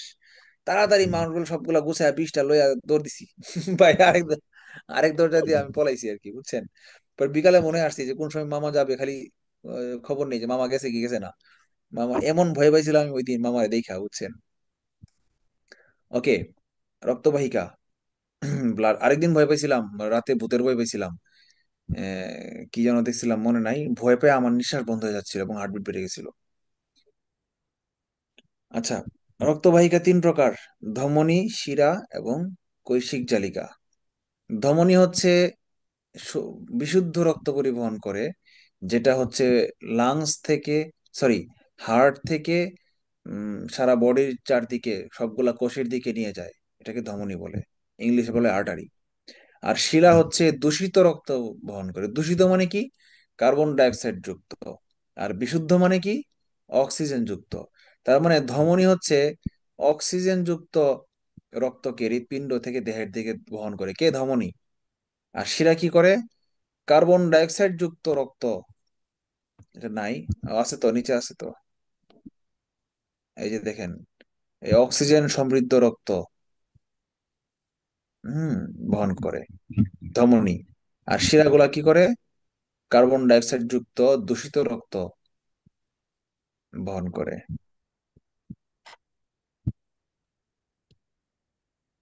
মিউট করেন। আচ্ছা, আবার এই উচ্চ চাপে বহন করে। এই অক্সিজেন যুক্ত রক্ত হৃৎপিণ্ড থেকে চারদিকে যখন ছড়ায় যায় তখন উচ্চ চাপে। কেন উচ্চ চাপে? ওই যে একটু আগে বলছিলাম কিন্তু, যে হার্ট হচ্ছে চিপ দিয়া সংকুচিত হইয়া চারদিকে রক্ত ছড়ায় দেয়। এই জন্য ছড়ায় দেয় চারদিকে কি রক্ত? ভালো রক্ত দেয় কোষের দিকে। হৃৎপিণ্ড কি কোষের দিকে ভালো রক্ত দেয় না খারাপ রক্ত দেয়? ভালো রক্ত দেয়। তার মানে হৃৎপিণ্ডের কাজ হচ্ছে সংকুচিত হয়ে অক্সিজেন সমৃদ্ধ বিশুদ্ধ রক্ত কোষের দিকে ছড়াই দিবে। তাহলে কোষের দিকে ছড়াই দিতে হলে কি হবে? চাপ দিতে হবে। এই জন্য উচ্চচাপযুক্ত রক্ত ধমনী বহন করে। আর শিরা কি করে? যখন হৃৎপিণ্ড যখন রিল্যাক্স হয়ে যায়, চাপ কমে যায়, তখন চারদিক থেকে রক্ত হৃৎপিণ্ডের ভিতরে এসে ঢুকতে থাকে। তাহলে চারদিক থেকে যে রক্তগুলো ঢুকে সেটা নিশ্চয়ই খারাপ রক্ত, কার্বন ডাইঅক্সাইড যুক্ত রক্ত। এই জন্য কার্বন ডাইঅক্সাইড যুক্ত রক্ত যখন শিরার ভিতর দিয়ে আসা হৃৎপিণ্ডের ভিতরে ঢুকে তখন তার চাপ কম থাকে, কারণ তখন হৃৎপিণ্ড ফুলতে থাকে। বুঝতে পেরেছেন? একটা সিনক্রোনাইজেশন আছে কিন্তু চারটা তথ্যের মধ্যে। আমি একটা বাক্যে কিন্তু চারটা তথ্য বলেছি কিন্তু। ব্যতিক্রম হচ্ছে পালমোনারি ধমনী এবং পালমোনারি শিরা। পালমোনারি শব্দের অর্থ হচ্ছে ফুসফুসীয়। পালমোনারি ধমনী মানে ফুসফুসীয় ধমনী। মানে ফুসফুস থেকে যে ধমনীটা যায় সে আবার কিন্তু অক্সিজেন সমৃদ্ধ রক্ত বহন করে না। সে কিন্তু আবার কার্বন ডাইঅক্সাইড সমৃদ্ধ রক্ত বহন করে। ফুসফুসীয় ধমনীটা উল্টা। ফুসফুসের কাজ হচ্ছে উল্টা। ফুসফুস কি করে? কার্বন ডাইঅক্সাইডকে অক্সিজেনে কনভার্ট করে। এই জন্য ফুসফুসীয় ধমনীটা হচ্ছে কার্বন ডাইঅক্সাইড যুক্ত রক্ত বহন করে। আর ফুসফুসীয় শিরাটা হচ্ছে অক্সিজেন যুক্ত রক্ত বহন করে। নর্মালি সকল ধমনী অক্সিজেন সমৃদ্ধ রক্ত বহন করে, কিন্তু পালমোনারি ধমনীটা কার্বন ডাইঅক্সাইড যুক্ত রক্ত বহন করে। আবার নর্মালি সকল শিরা কার্বন ডাইঅক্সাইড যুক্ত রক্ত বহন করে, কিন্তু পালমোনারি শিরাটা ব্যতিক্রম, সে হচ্ছে অক্সিজেন সমৃদ্ধ রক্ত বহন করে। শিখলাম। আচ্ছা, ধমনী উৎপন্ন শুরু হয়েছে হৃৎপিণ্ড থেকে, শেষ হয়েছে গিয়া কোথায়? কৈশিক জালিকা। আচ্ছা, কৈশিক জালিকাটা কি? এটা তো শিখাইলাম না। মনে করেন আমরা আঙ্গুল যখন কেটে যাবে, হাত যখন পাতলা চামড়া একটু হালকা করে কেটে যাবে, তখন তো আপনি কোনো রগ কাটে নাই, রক্ত দেখেন নাই, তাহলে ব্লিডিং হলো কেন? কারণ আপনার চামড়ার ভিতর দিয়ে চিকন চিকন যে কৈশিক, একদম খুবই চিকন যে নালিকার মতো ব্লাড ভেসেল, এগুলাকে বলা হয় কৈশিক জালিকা। আর বড় যে মোটা রগ গুলা যেগুলোকে আমরা রগ বলি, দেখা যায় যে রক্তবাহিকা, সেগুলো হচ্ছে ধমনী আর শিরা।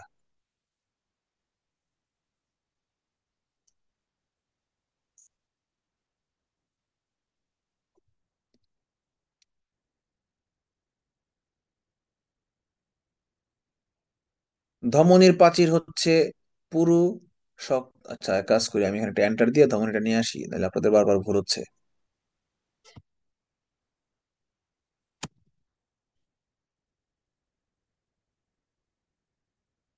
এখন দেখেন কোনটা ধমনী কোনটা শিরা।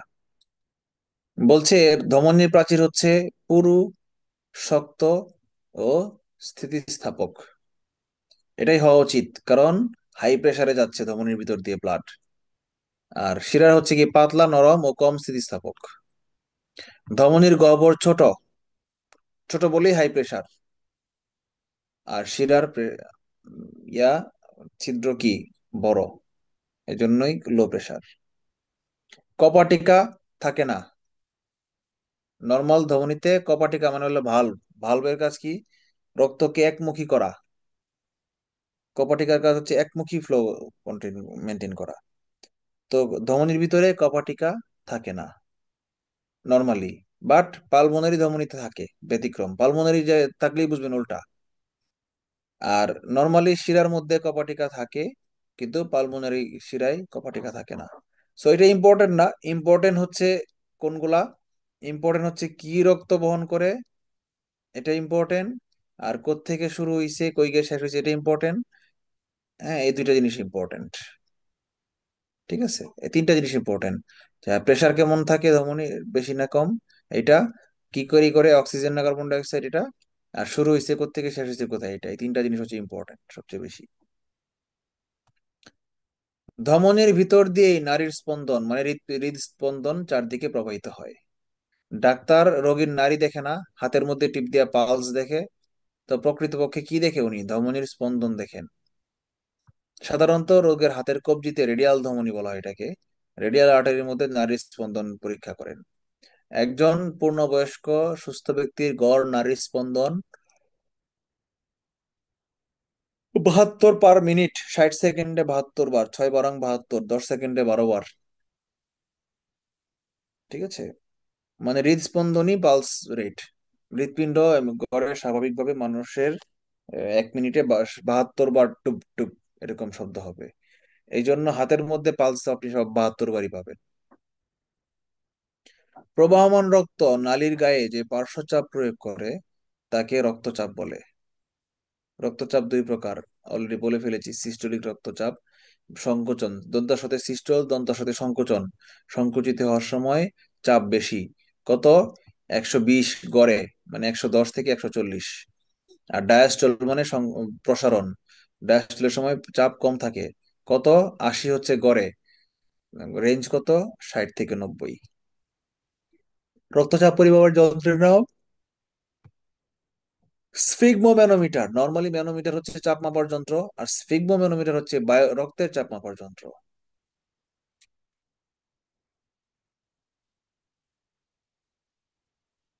আচ্ছা, পরের গুলো আপনারা জানেন, বলেছি হাই প্রেশারের ঘটনা বলে ফেলেছি। তবে একটা জিনিস দেখেন, কোনো সুনির্দিষ্ট বিন্দু নেই বা চাপের সংখ্যা নাই, যে সংখ্যায় গেলে আপনি বলতে পারবেন যে তার রক্তচাপ উচ্চ। কারণ কি? ওই যে বললাম যে মানুষের বয়স, লিঙ্গ ভেদে ভ্যারি করে।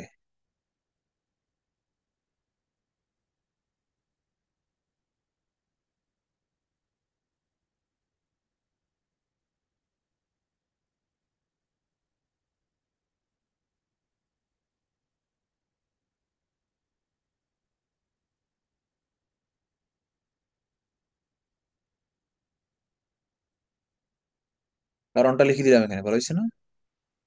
একটু লাল করে দিলাম, নতুন এড করেছি।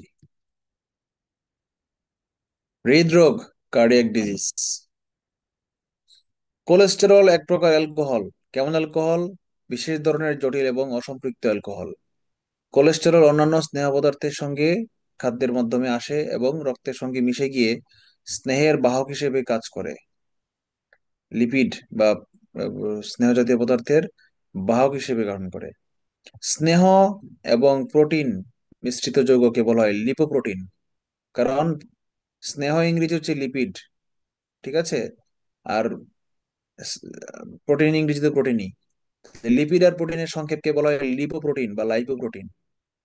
এই লাইপোপ্রোটিন দুই প্রকার, একটা হচ্ছে উচ্চ ঘনত্ব সম্পন্ন হাই ডেনসিটি লিপোপ্রোটিন, যেটা স্বাস্থ্যের জন্য উপকারী। আর একটা হচ্ছে নিম্ন ঘনত্ব বিশিষ্ট লিপোপ্রোটিন, লো ডেনসিটি লিপোপ্রোটিন, এটা স্বাস্থ্যের জন্য ক্ষতিকর। বুঝতে পেরেছেন? এখন বলেছে রক্তে এইচডিএল থাকা ভালো আর এলডিএল থাকা খারাপ। এটা একটু আগে বলেছি অলরেডি।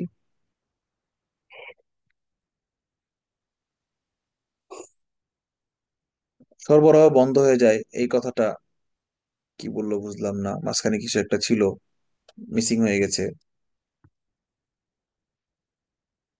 মাঝখানে এই কথাগুলোই ছিল যে রক্তের ভিতরে কোলেস্টেরল বেশি থাকলে চর্বির সঙ্গে লিপোপ্রোটিন জমে সেটা রক্ত রক্ত নালিকার গায়ে আটকে থাকে।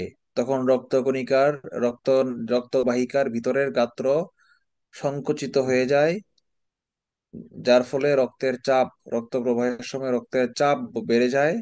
এবং রক্ত চাপ বাড়তে বাড়তে কোনো এক সময় হৃৎপিণ্ডের ভিতরের রক্তবাহিকার যে গাত্র যদি ছিঁড়ে যায়, তাহলে রক্ত সরবরাহ বন্ধ হয়ে যায়। যার ফলে হৃৎপিণ্ডের কিছু টিস্যু মরে যায়, ওই জায়গার টিস্যু গুলো আর পাম্প করতে পারে না। এটাকেই হার্ট অ্যাটাক বলা হয়। ইংলিশে বলা হয় মায়োকার্ডিয়াল ইনফার্কশন। ইনফ্রাকশন না কিন্তু, এখানে আর এ না, কিন্তু এটা কিন্তু এ আর, ইনফার্কশন। আমার ওয়াইফের এক বন্ধু বান্ধবী লেখছে যে উম, আমার এক স্যার, তার এক স্যার, ইয়াং বয়স 40-45 মিনিট বয়স, উনি মায়োকার্ডিয়াল ইনফ্রাকশন হয়ে মারা গেছে। তা আমি ভেবেছি উনি বোধহয় টাইপিং মিস্টেক করতে গিয়ে, ডাক্তার তো, ডাক্তার মেডিকেল স্টুডেন্ট তখনও সে, তো মেবি টাইপিং মিস্টেক করে সে এই এফ আর, এ আর কে এফ আর এ লিখে ফেলছে।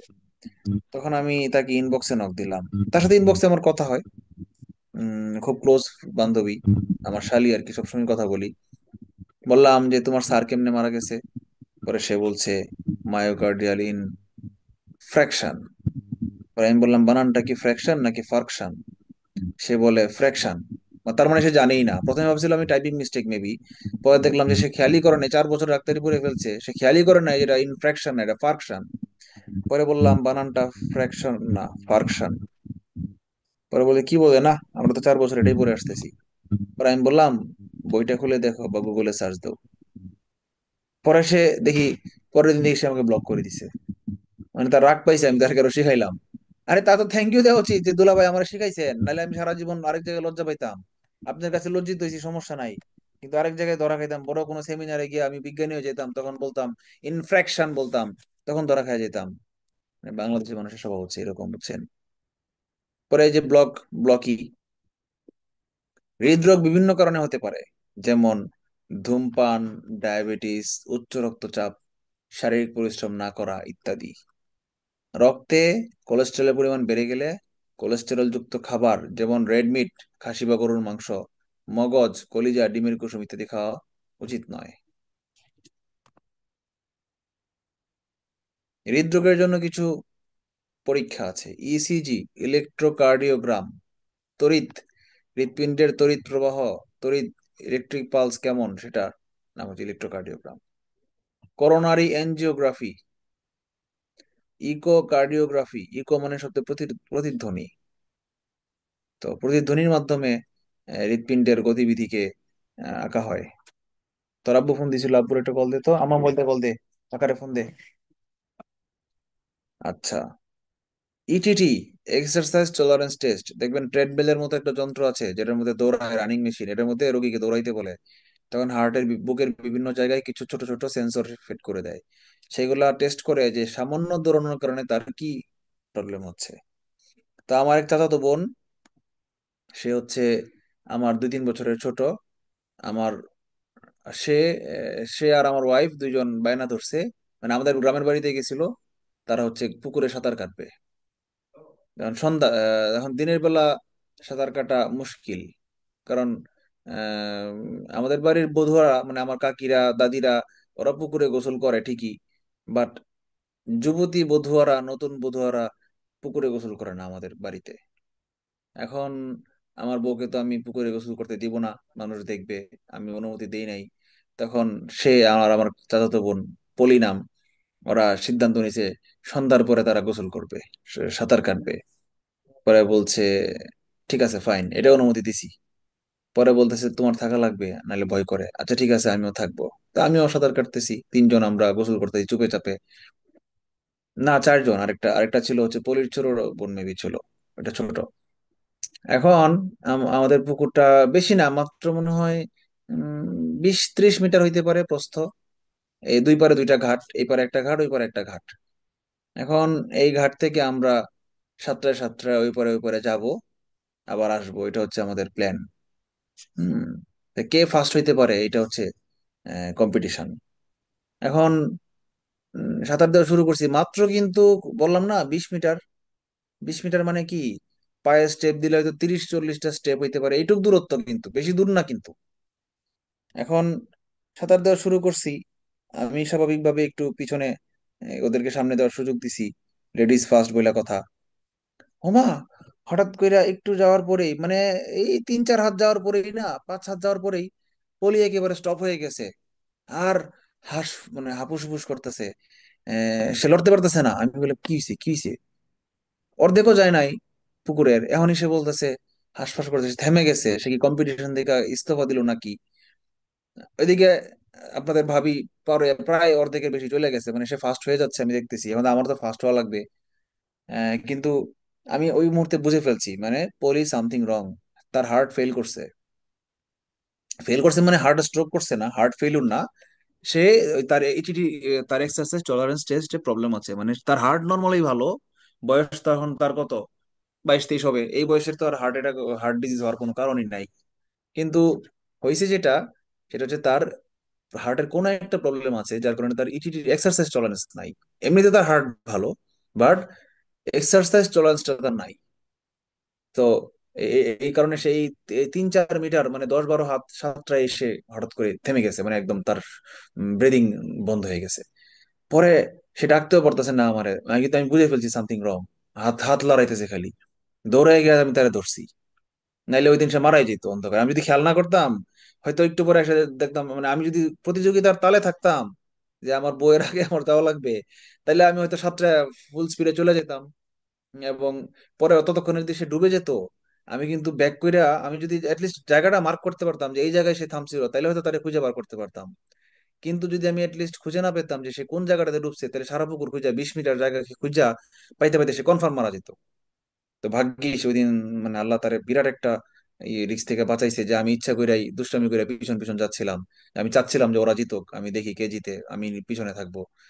কিন্তু আমি যদি ফার্স্ট হওয়ার চিন্তা করতাম, তাহলে কিন্তু ওই দিন পলির ভাগ্যে খারাপ ছিল আর কি। পরে যখন ধরে ফেলছি আমি তারে, তখন আমার বউ সাঁতরে আসে তাড়াহুড়া করে, এই কিসে কিসে তোমরা পানির ভিতরে কি করো?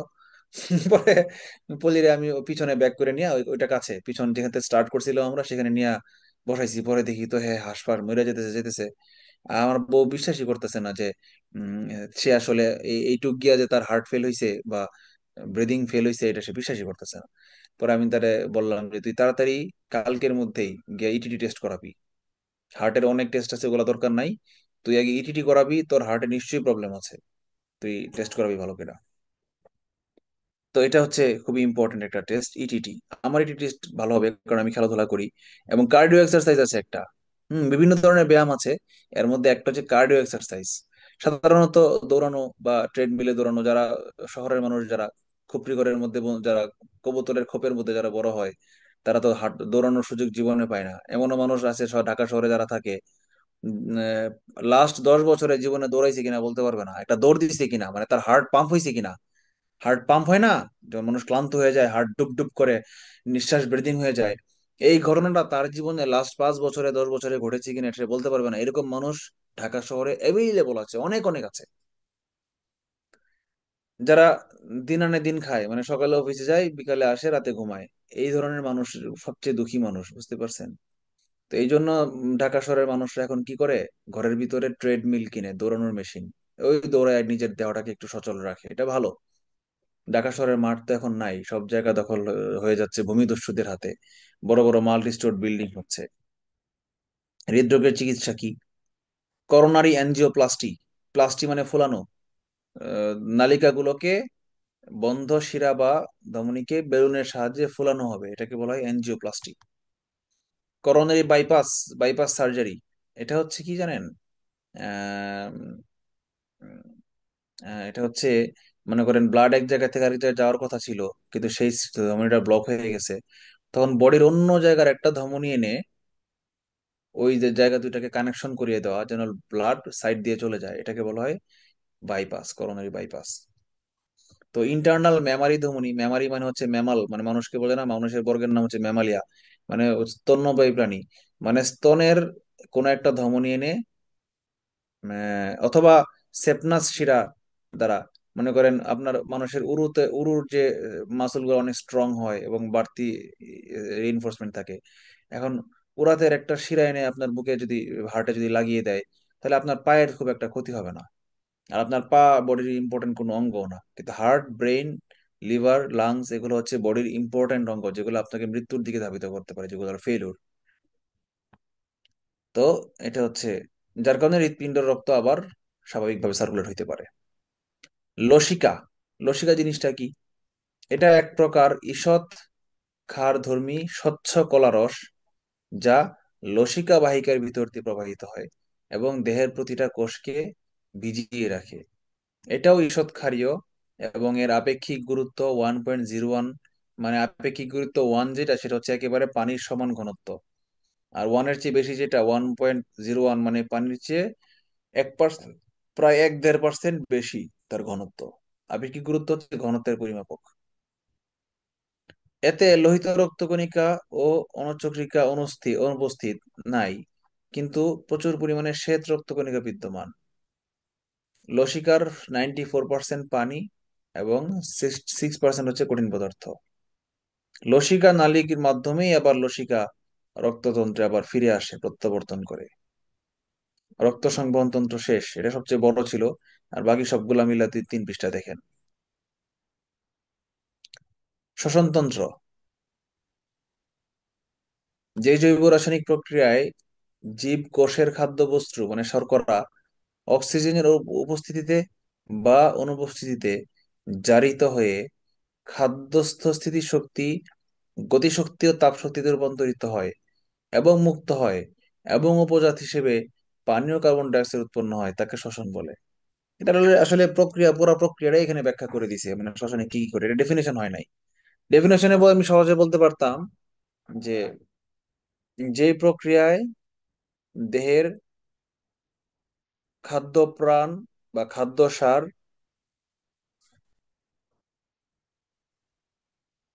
অক্সিজেন এবং কার্বন ডাই অক্সাইডের বিনিময় হয়, তাকে শ্বসন বলে। এই সংক্ষেপে বললে এটা সংজ্ঞা হইতো। যাই হোক, শ্বসন 2 প্রকার। একটা হচ্ছে সবাত শ্বসন। সবাত মানে সহ, বাত মানে বায়ু, বায়ু বলতে অক্সিজেন বায়ু, মানে অক্সিজেন সহ শ্বসন যেটা, সেটাকে সবাত শ্বসন বলে। আর অবাত মানে হচ্ছে অক্সিজেন ছাড়া যে শ্বসন, সেটাকে অবাত শ্বসন বলে। এটা এখানে কিন্তু মূলত আমরা উদ্ভিদে চলে আসছি কিন্তু, ঠিক আছে, এখানে কিন্তু উদ্ভিদে চলে আসছি। আবার উদ্ভিদের সাথে বেশি মিলে যাবে, মানুষের সাথে মিলবে, আর উদ্ভিদের সাথে বেশি মিলবে। সবাত শ্বসনে এক অণু গ্লুকোজ হতে শক্তি এবং 6 অণু পানি উৎপন্ন হয়। কিছু ব্যাকটেরিয়া এবং ছত্রাক ছাড়া মানুষ সহ সকল উন্নত জীবে সবাত শ্বসন হয়। মানবদেহে শক্তি উৎপাদনের প্রধান উৎস হচ্ছে শ্বসন। শক্তি বলতে বলা হয় এটিপি, অ্যাডেনোসিন ট্রাইফসফেট। মানব কোষের অভ্যন্তরে মাইটোকন্ড্রিয়ায় শ্বসন হয়, এই জন্য মাইটোকন্ড্রিয়াকে কোষের শ্বসনাঙ্গনও বলা হয়। আবার মাইটোকন্ড্রিয়াকে কি হাউস বলা হয়? কোষের পাওয়ার হাউস। পাওয়ার হাউস, গত ক্লাসে পড়িয়েছি। Fine, thank you Sharmin. মানুষ ফুসফুসের মাধ্যমে শ্বাসকার্য সম্পন্ন করে, বা বাক্যটা গ্রামাটিক্যালি মিস্টেক হয়েছে, এটা হয় হবে না, এটা হবে করে।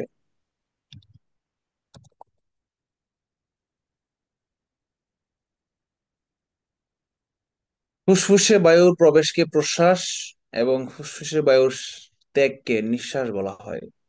তা আমরা অনেকে বলি নিঃশ্বাসে তুমি, বিশ্বাসে তুমি, নিঃশ্বাসে প্রশ্বাসে। আমরা মনে করি নিঃশ্বাস মানে শ্বাস নেওয়া আর প্রশ্বাস মানে শ্বাস বের করা, না, এটা ভুল। মনে রাখবেন কিভাবে?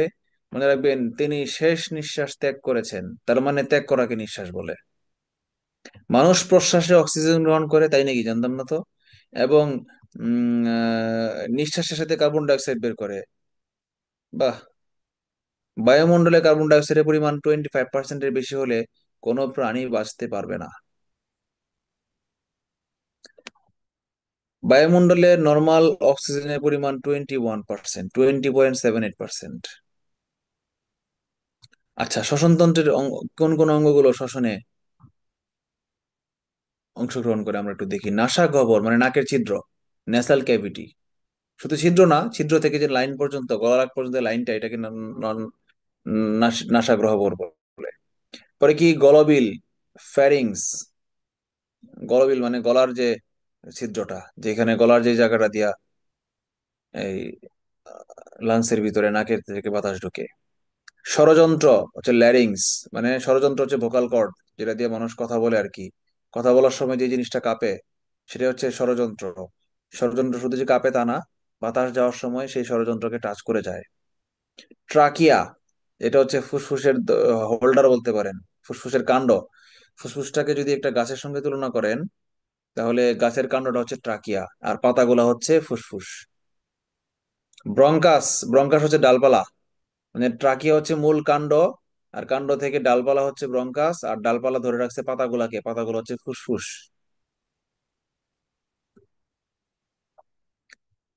ফুসফুস হচ্ছে সবচেয়ে ইম্পর্টেন্ট শ্বসন অঙ্গ, যে নাক নাক দিয়ে নেওয়া অক্সিজেনকে রক্তের মধ্যে পৌঁছে দেয়, এবং এই রক্ত থেকে আসা কার্বন ডাই অক্সাইডকে, মানে কোষ থেকে উৎপন্ন কার্বন ডাই অক্সাইডকে রক্ত নিয়ে আসে ফুসফুসে।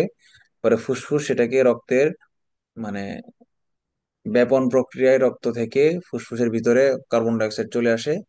পরে ফুসফুস সেই কার্বন ডাই অক্সাইডকে নাক দিয়ে আবার বের করে দেয় বাতাসে। তার মানে ইনপুট আউটপুট এই দুইটা কাজই করে। একটা ফুসফুসের সাধারণ ধারণ ক্ষমতা 6 লিটার।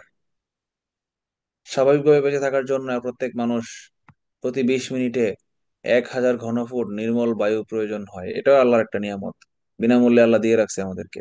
ট্যাক্স লাগে না, ভ্যাট লাগে না, কিনতে হয় না। মানুষের ডান ফুসফুসে 10টি এবং বাম ফুসফুসে 10টি ব্রঙ্কো পালমোনারি সেগমেন্ট থাকে। ব্রঙ্কো মানে হচ্ছে ব্রঙ্কিউল, আর পালমোনারি মানে হচ্ছে ফুসফুসীয়। ব্রঙ্কিউল এবং পালমোনারি যে ছোট ছোট আলাদা প্রকোষ্ঠ আর কি, বা আলাদা আলাদা সেগমেন্টে ভাগ করা হয়েছে, সেক্টরে ভাগ করা হয়েছে। ফুসফুস 2 স্তর বিশিষ্ট পাতলা পর্দা দ্বারা আবৃত, যার নাম হচ্ছে প্লুরা বা প্লিউরা, PLEURA, প্লুরা।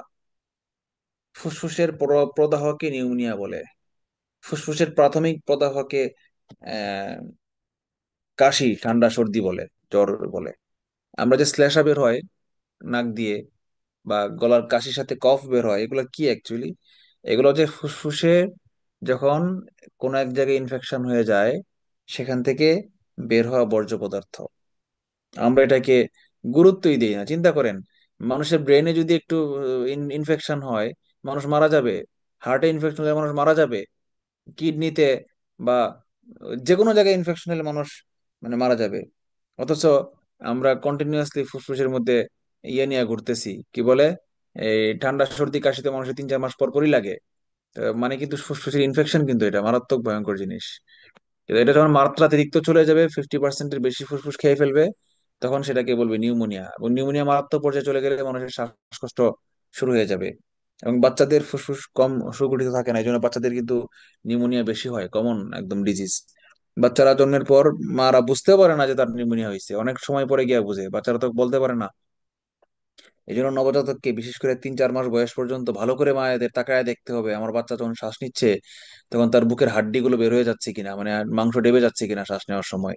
বাচ্চা কানবেও না, আপনি টেরও পাবেন না তার শ্বাসকষ্ট হচ্ছে। কিন্তু একটা স্টেজে গিয়ে যখন বাচ্চা কন্টিনিউয়াস কান্না শুরু করবে, তখন গিয়ে আপনি বুঝবেন বাচ্চা নিউমোনিয়া হয়েছে। কিন্তু তখন ততক্ষণে লেট হয়ে যায় অনেক। মা হওয়া এত সহজ না, বাবা হওয়া বটে। স্নায়ুতন্ত্র, নার্ভাস সিস্টেম। আমরা করোনার চেয়ে শক্তিশালী কেন বলেন তো? কারণ আমরা সীসা খাই, আমরা ধুলাবালি কন্টিনিউয়াস খাই। বাংলাদেশের মতো এত ধুলাবালি কোনো দেশে থাকে না। আমাদের দেশের বাচ্চারা ফ্লোরের মধ্যে, মাটির মধ্যে খেলে, গ্রামের বাচ্চারা মাটির মধ্যে খেলেই বড় হয়েছে সারা জীবন। ফ্লোরের পাকা ঘর কয়টা গ্রামে আছে? আর ইউরোপিয়ান কান্ট্রিতে যেই ঘরে বেবি থাকবে, নিউবর্ন বেবি, প্রতি 2-3 দিন পর পর পুলিশ আসবে। কি দেখার জন্য জানেন? হাসি পায় না? আমি প্রথম দিন শুনে তো হাসি রে ভাই। আমি প্রথম দিন যেদিন শুনলাম, আমি বললাম এগুলো কি মানবতা আজ কোথায়? বেবি হওয়ার পর থেকে 2-3 দিন পর পর ঘরে পুলিশ এসে টহল দিবে। কি টহল দিবে? আইসা ফ্লোর চেক করবে, যন্ত্র ধইরা দেখবে যে ধুলার মাত্রা কেমন। ধুলা যদি বেশি থাকে, বাচ্চা তারা নিয়ে যাবে 7 দিনের জন্য পানিশমেন্ট। কথা বুঝেন? আপনার বেবি আপনার ঘরে যদি ধুলা থাকে ফ্লোরে, আপনার বাচ্চা পুলিশ ধরে নিয়ে যাবে, অ্যারেস্ট করে নিয়ে যাবে। তারা নিয়ে বাচ্চাকে 7 দিন পালবে, পাইলে আপনাকে ফেরত দিবে। এরপরের বার যদি সেকেন্ড রিপিটেশন হয়, বাচ্চা 1 মাস পরে দিবে এবং আপনাকে মোটা অঙ্কের জরিমানা করে যাবে। তো একদিন আমার মামা আসছে। মামা বেলজিয়াম বিয়ে করছে, 28 বছর বেলজিয়াম থেকে আসছে। খ্রিস্টিয়ান একজন মহিলা ছিল, ফরেনার, তাকে আহ, মুসলিম বানাইতে পারে নাই, তবে বিধর্মী বানাইছে, অ্যাটলিস্ট খ্রিস্টান ধর্মটা পালন করে নাই। আর কয়েকদিন থাকলে হয়তো মুসলিম বানাই ফেলতো। মামা লাস্টের দিকে দাঁড়িয়ে রাখছিল এবং নামাজ পড়তো, খুব ভালো পরহেজগার ছিল। তো আহ, মামা বাংলাদেশে আসছে পরে, বেড়াইতে আসছে, 2007 সালের ঘটনা। বলে, এত ধুলাবালি কেন তোদের ঘরে?" আম্মারে বলতেছে, আম্মা খালামুনি, 4 বোন ছিল, তো মামা সবার বড়। তো তোদের ঘরে ঘরে ঘরে বাড়িতে ধুলাবালি, তো ধুলাবালি কেন? পরে আম্মা নাকি খালামণি কে জানি বলতেছে যে কই ধুলা, কই এই যে মামা দেখাইতেছে যে খাটের চিপায় ধুলা, আঙ্গুল দিয়ে বার করে দেখাইতেছে, এই দেখ টান দিছি পরে ধুলা ক্লিয়ার হইছে, এই খাটের যে ডিজাইন আছে এখানে ধুলা। তো বলতেছে এগুলো তো মুছি আমরা, ধুলা তো বাতাসে উইরা এসে পড়ে। ডেলি মুছবি, ডেলি, ডেলি মুছবি, ডেলি কি আর ফার্নিচার মুছা যায়? হ্যাঁ মুছা যায়, মানে ডেলি 2 বার করে মুছতে হবে ফার্নিচার। মামা তো ওই কালচারে অভ্যস্ত, বুঝেন নাই? পরে বলে, পরে আম্মা বলতেছে কেন? কই না আমরা তো ইউরোপে আমাদের ঘর 2 বার 3 বার কইরা মুছি নেকড়া দিয়া ফার্নিচার সব। পরে আম্মা বললে, হ তোমাদের ইউরোপের ঘরের মধ্যে বেশি বেশি গু গোবর লাগে থাকে। মানে ভাই বোনের খুনসুটি যেটাকে বলা হয়, দুষ্টামি করে আম্মা বলতেছে, হ তোমাদের ইউরোপের ঘরের ফার্নিচারের মধ্যে সারাদিন উনি গু গোবর লাগিয়ে থাকে, এলাকা 3 বার 4 বার তোমাদের টানা দেয়া মুছতে হয় তোমাদের ঘরের ফার্নিচার। তো আমি খুব মজা পেয়েছিলাম এটা দেখে আর কি। স্নায়ুতন্ত্র, নার্ভাস সিস্টেম। তো যেটা বলছিলাম যে যে কারণে যে প্রসঙ্গে এই প্রসঙ্গটা আসলো, যে ধুলাবালি খেয়ে বাঙালিরা বড় হয়েছি বলে আমাদের ফুসফুস, আমাদের এটার ইয়া বেশি, মানে রোগ প্রতিরোধ ক্ষমতা বেশি, মানে ইয়া সহজে সে কাবু হয় না, এই জন্য করোনা বাংলাদেশে আইসা কয় কই দিয়ে আইলাম রে ভাই, বুঝছেন? করোনা, তুমি আমায় ধরো না। স্নায়ুতন্ত্রের গঠন ও কার্যগত একককে বলা হয় স্নায়ুকোষ বা নিউরন। মানব দেহের দীর্ঘতম কোষ হচ্ছে এই নিউরন। মস্তিষ্কে প্রায় 10 বিলিয়ন, মানে 1,000 কোটি কোষ থাকে, নিউরন কোষ থাকে।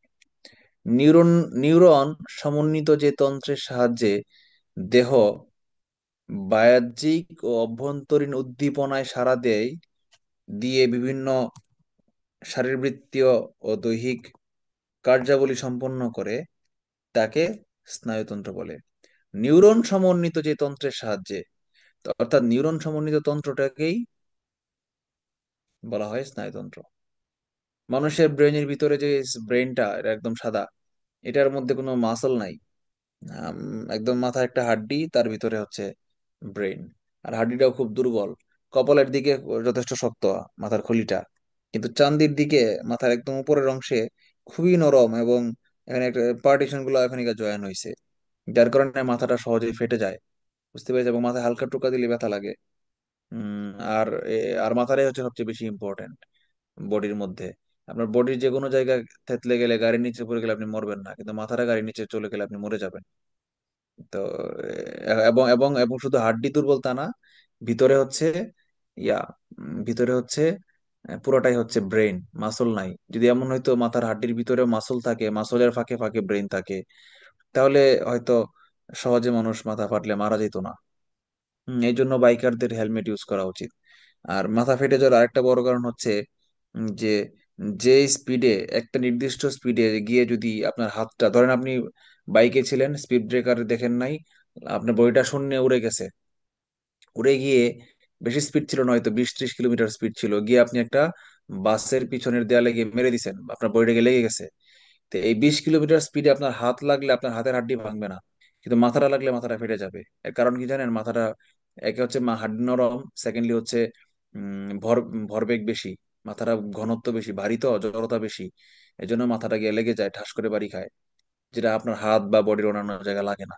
এই জন্য আবশ্যিকভাবে হেলমেট পরে ইউজ করা উচিত, হেলমেট পরে রান করা উচিত। আমি যে অফিসে যাই, শহরের ভিতর দিয়ে যানজট, রিক্সা ছাড়া কিচ্ছু নাই, কোনো বাস ট্রাক চলে না, তবুও আমি হেলমেট পরে যাই, কারণ আমার রোদ্রে চেহারা কালো হয়ে যায়। আপনাদের সুন্দর কদমারি স্যারকে কোনো মেয়ে যেন পছন্দ করবে না কালো হয়ে গেলে। আর তার চেয়ে বড় কথা হচ্ছে ধুলাবালি আমাকে খুব ডিস্টার্ব করে। রোদ আমি একদম সহ্য করতে পারি না, রোদ এবং হচ্ছে ধুলাবালি নাক মুখ দিয়ে ঢোকে। এই জন্য আমি শহরের ভিতরেও যানজটের মধ্যে আমি হেলমেট পরে ঘুরি। সেখানে হাইওয়েতে তো হেলমেট ছাড়া রান করার কোনো মানেই নাই, বুঝতে পারছেন?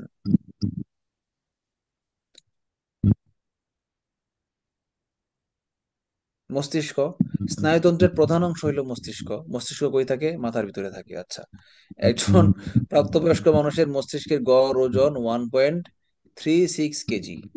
তো আমার মস্তিষ্কের ওজন 1.4 বা 4.5 এরকম হইতে পারে। কারণ হচ্ছে পুরুষ মানুষ তো, প্রাপ্তবয়স্ক পুরুষ মানুষের হচ্ছে একটু বেশি থাকে, শিশুদের একটু কম থাকে, নারীদের একটু কম থাকে। মানে এটা ভাববেন না নারীদের ব্রেন কম বা বুদ্ধি কম, এটা মিন করবেন না। নারীদের বডির ওজনই কম, মানে মাথার সাইজটা কিন্তু বডির সঙ্গে একটা আনুপাতিক ভাবে বাড়ে। তো নারীদের হাইট এবং ওজন এমনি কম বলে মস্তিষ্কের ওজনও কম। বুদ্ধি কম এটা আমি কিন্তু বলি নাই, আজকে নারী দিবস, ঠিক আছে? নারীদের বুদ্ধি অবশ্যই বেশি। মস্তিষ্কের আবরণীর নাম হচ্ছে মেনিনজাস। মস্তিষ্কের সেরেব্রাম বা সেরেব্রাল কর্টেক্স মানুষের চিন্তা শক্তি, শীত গরম, লজ্জা, ক্রোধ প্রভৃতি অনুভূতিকে নিয়ন্ত্রণ করে। ক্রোধ মানে রাগ। ইমন, ভাত বসা, ভাত নাই। আর একটু বিরিয়ানি আছে দেখ ফ্রিজের মধ্যে, ভাত বসা আর একটু বিরিয়ানি আছে দেখ, একটু গরম করে লা। আমার ক্লাস শেষ, 10 মিনিট লাগবে, পরে আমি খাবো। আচ্ছা,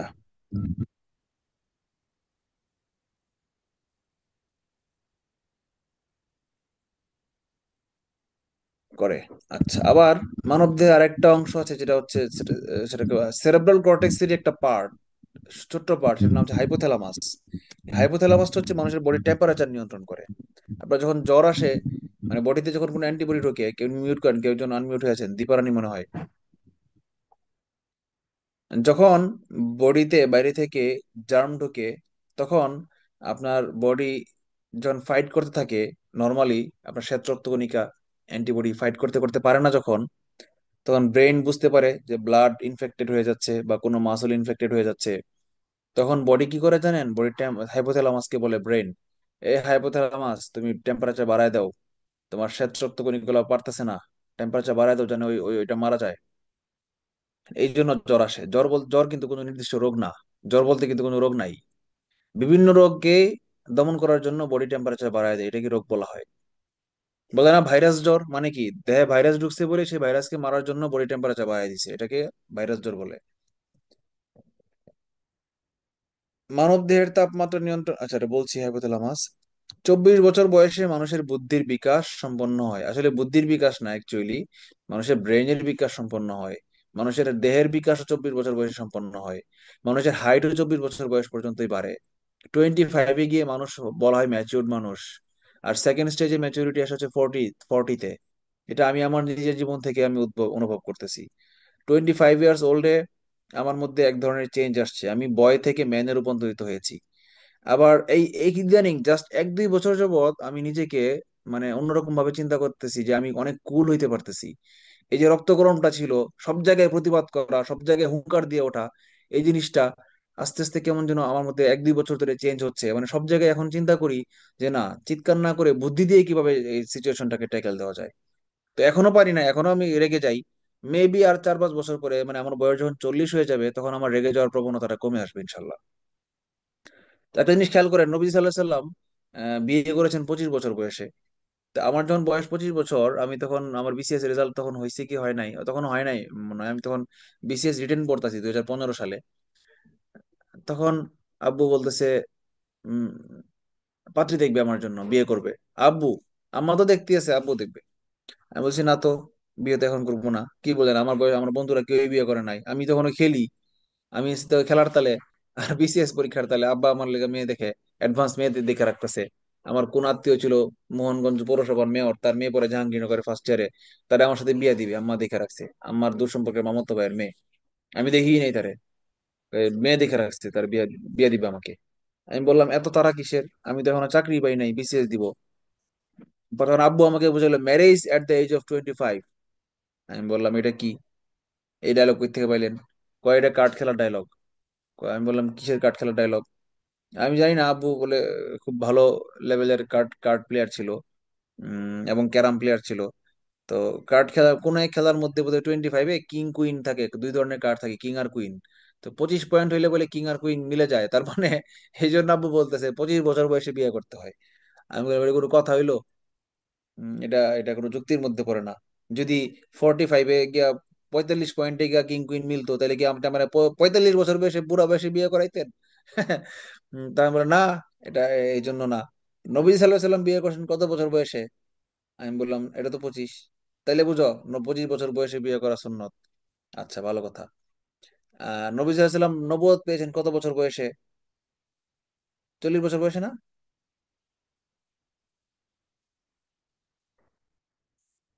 40-এর কাছাকাছি হবে, আমি এক্স্যাক্টলি মনে নাই। যাই হোক, কিন্তু বুদ্ধি কিন্তু এক্স্যাক্টলি ব্রেনের বিকাশের সাথে ডিপেন্ডেন্ট না। দেখবেন 7 বছর বয়সের বাচ্চা আছে বাংলাদেশ বিশ্বের one of the top rated programmer. Programming হচ্ছে সবচেয়ে বুদ্ধির খেলা। রুবিক্স কিউব মিলানো হচ্ছে সবচেয়ে বেশি বুদ্ধির খেলা। তাহলে 7-8 বছর বয়সের বাচ্চারা রুবিক্স কিউব এত ফাস্ট গিনেস বুকে নাম উঠছে তার, কিভাবে সম্ভব? তার মানে ফিজিক্যাল ম্যাচিউরিটি, ব্রেনের ফিজিক্যাল গঠন আর ব্রেনের বুদ্ধি অ্যানালিটিক্যাল এবিলিটি দুইটা এক না। ঠিক আছে, ওকে। সুষুম্না কাণ্ড, স্পাইনাল কর্ড, এই ব্রেইনের পিছন দিক থেকে যে লম্বা ইয়ে দুটো নেমে গেছে, ভিতর মেরুদণ্ডের ভিতর দিয়ে যে কিছু নার্ভ নেমে গেছে, এগুলোকে সুষুম্না কাণ্ড বলা হয়। তো সুষুম্না কাণ্ডের ওজন 30 গ্রাম। মানুষের স্পাইনাল কর্ডের দৈর্ঘ্য হবে ছেলেদের ক্ষেত্রে 45 সেন্টিমিটার, মেয়েদের 43 সেন্টিমিটার। নার্ভ, স্নায়ু, মানুষের করোটিক স্নায়ু হচ্ছে 12 জোড়া এবং সুষুম্না স্নায়ু হচ্ছে 31 জোড়া। এই করোটিক স্নায়ুগুলো এক একটা এক এক রকম কাজ করে এবং এগুলো এক এক রকম নাম আছে। যেমন অপটিক নার্ভ, এগুলো আমাদের চোখের দেখতে কাজ করে। অলফ্যাক্টরি নার্ভ, এরা আমাদের কানের শুনতে কাজ সেন্স করে, কানের শব্দ সেন্স করে। তারপর মনে করেন যে ট্রাইজিমিনাল নার্ভ, অকুলোমোটর নার্ভ, এগুলো এক একটা নার্ভ এক এক ধরনের বডির কাজ করতে হেল্প করে আর কি। তো সবগুলা এগুলো পুরো মুখস্থ করে কঠিন কঠিন নাম আপনাদের মানে নাই, কিন্তু এগুলো আমাদের এইচএসসি তে ছিল আর কি। স্নায়ুতন্ত্রের বিভিন্ন রোগ, একটা হচ্ছে স্ট্রোক। ওই যে হার্ট অ্যাটাক যেরকম, স্ট্রোক একই রকম। হার্টের কোনো ভেইন ছিঁড়ে গেলে, যেমন হার্ট অ্যাটাক বলে এটাকে, মস্তিষ্কের কোনো ভেইন ছিঁড়ে গেলে, ভেইন মানে ধমনী, ছিঁড়ে গেলে সেটাকে বলে স্ট্রোক। ঠিক আছে। কখনো কখনো স্ট্রোক হইতে পারে, স্ট্রোকের ফলাফলে মানুষ প্যারালাইজড হয়ে যেতে পারে, কারণ মানুষের বডির মাসল গুলাকে কিন্তু নিয়ন্ত্রণ করে ব্রেন। সো ব্রেনের কোনো একটা অংশ যদি আহ, ইয়া হয়ে যায়, ডিসেবল হয়ে যায়, তাহলে ব্রেনের ওই অংশটা মানুষের বডির যেই পার্টসটাকে কন্ট্রোল করতো, সেই অংশটা ইয়ে হয়ে যায়, ডিসেবল হয়ে যায়, মানে হাত পা একজ হয়ে যায়। পার্কিনসন্স ডিজিজ, কেন্দ্রীয় স্নায়ুতন্ত্রের এক প্রকার দীর্ঘমেয়াদী ও অধঃপতনজনিত রোগ।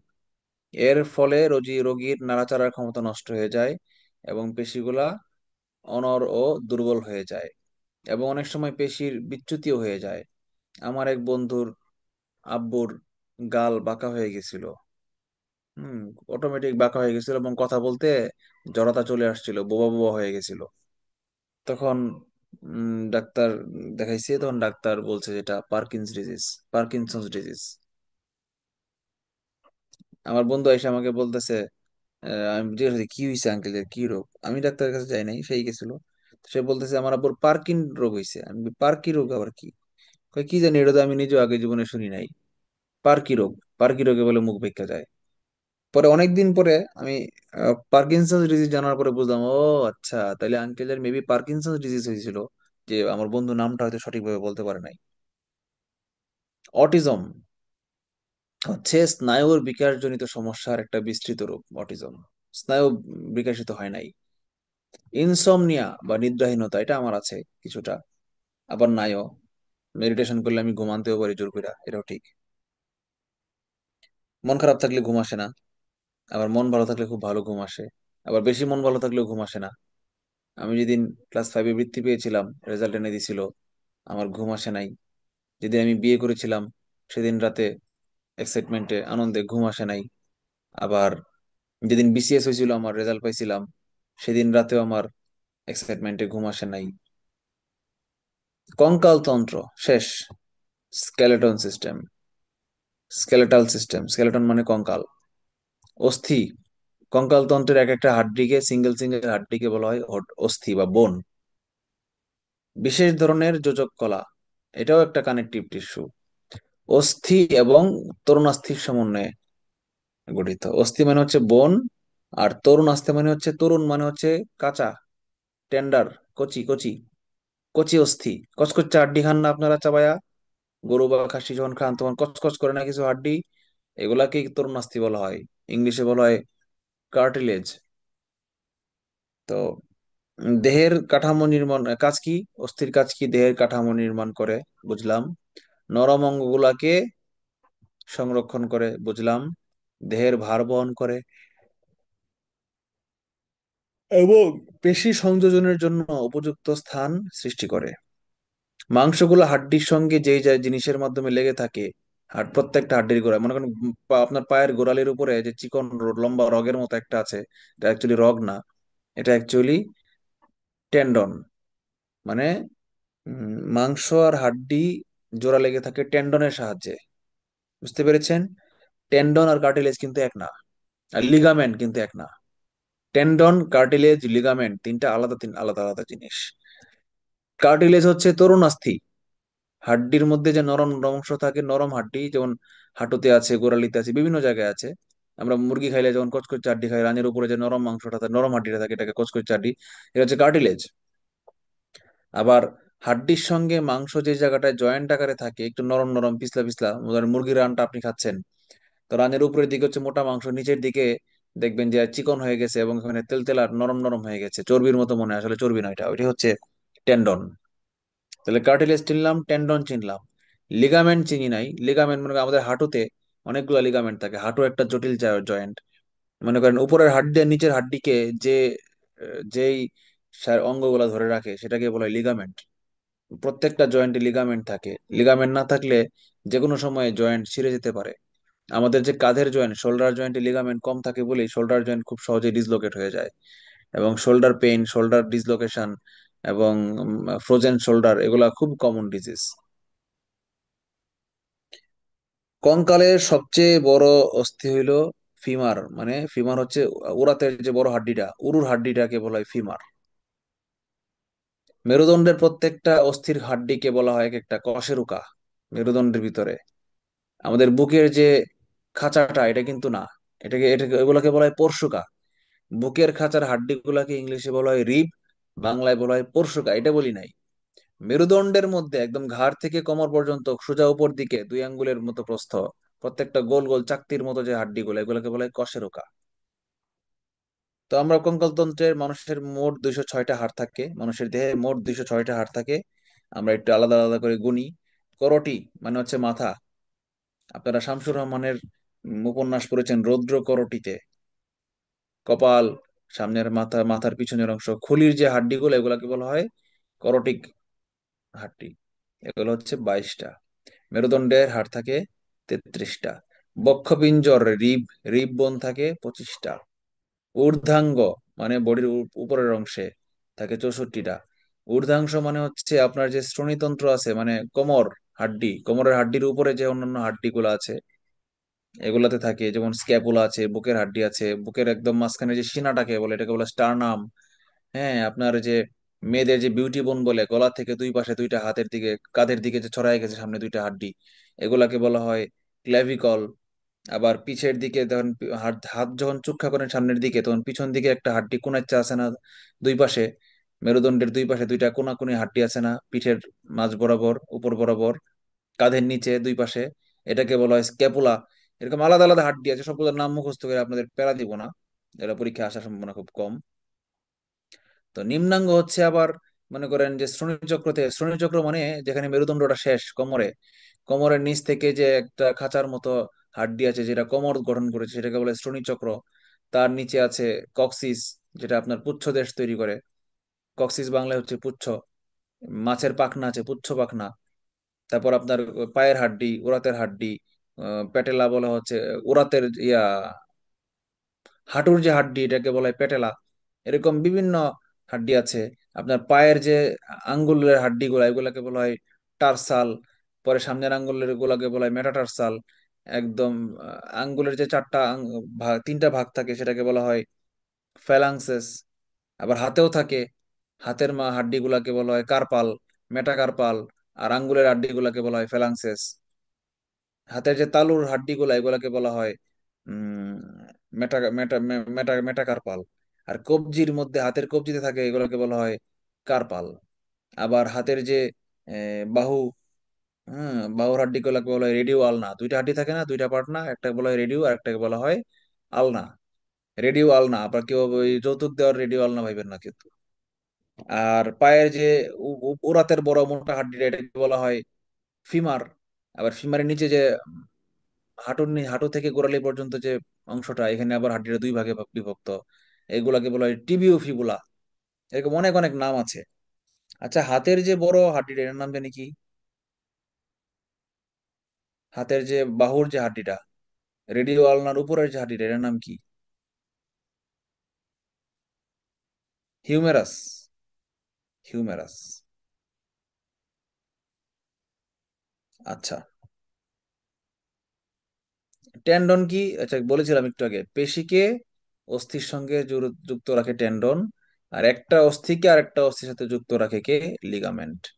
আর কি, তরুণাস্থি ইংরেজি কি? একটু আগে বললাম যে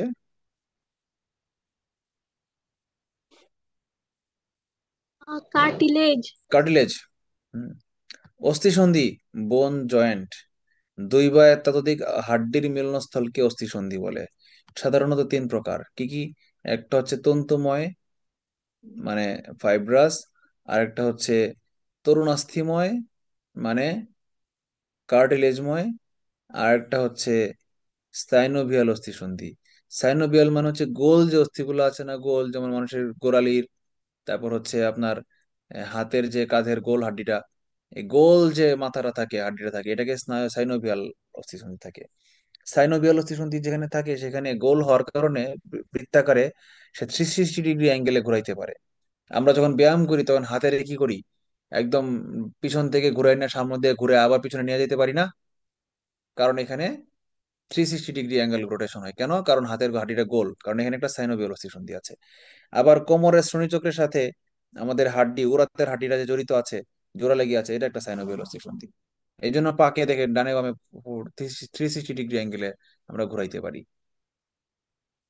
আচ্ছা, এই সাইনোভিয়াল অস্থিসন্ধির মধ্যে সাইনোভিয়াল ফ্লুইড থাকে, তরল থাকে। এই তরলের উপরে ভাসমান অবস্থায় ঘুরে হাড্ডিটা, এই জন্য এটা সাইনোভিয়াল অস্থিসন্ধি বলে। ঠিক আছে। তো যাক, আলহামদুলিল্লাহ আমরা সময় মতো ক্লাস শেষ করতে পেরেছি, যদিও মাঝখানে আবার 10 মিনিটের মতো আমার বিরতি নিয়েছে, নাহলে 12টার আগে শেষ করতে পারতাম। দেরি 12টা পর্যন্ত, 12টা 7 মিনিট পর্যন্ত আপনাদেরকে জাগ্রত রাখার জন্য আমি ক্ষমা প্রার্থনা করছি, দুঃখিত। ভালো থাকবেন সবাই। কারো কোনো প্রশ্ন আছে বা বক্তব্য আছে? কালকে থেকে ক্লাস বিকাল 3টায়, যেহেতু রোজার মাস, রাত্রেবেলা টাফ হয়ে যায়। আর যদি সানাউল্লাহ স্যার রাতে নিতে চায়, একেবারেই বিকালে না পারে, নো প্রবলেম, সানাউল্লাহ স্যারের ক্লাসগুলো রাতেই রাখো, সমস্যা নাই। ঠিক আছে, ক্রানামুল। ওকে ভাই।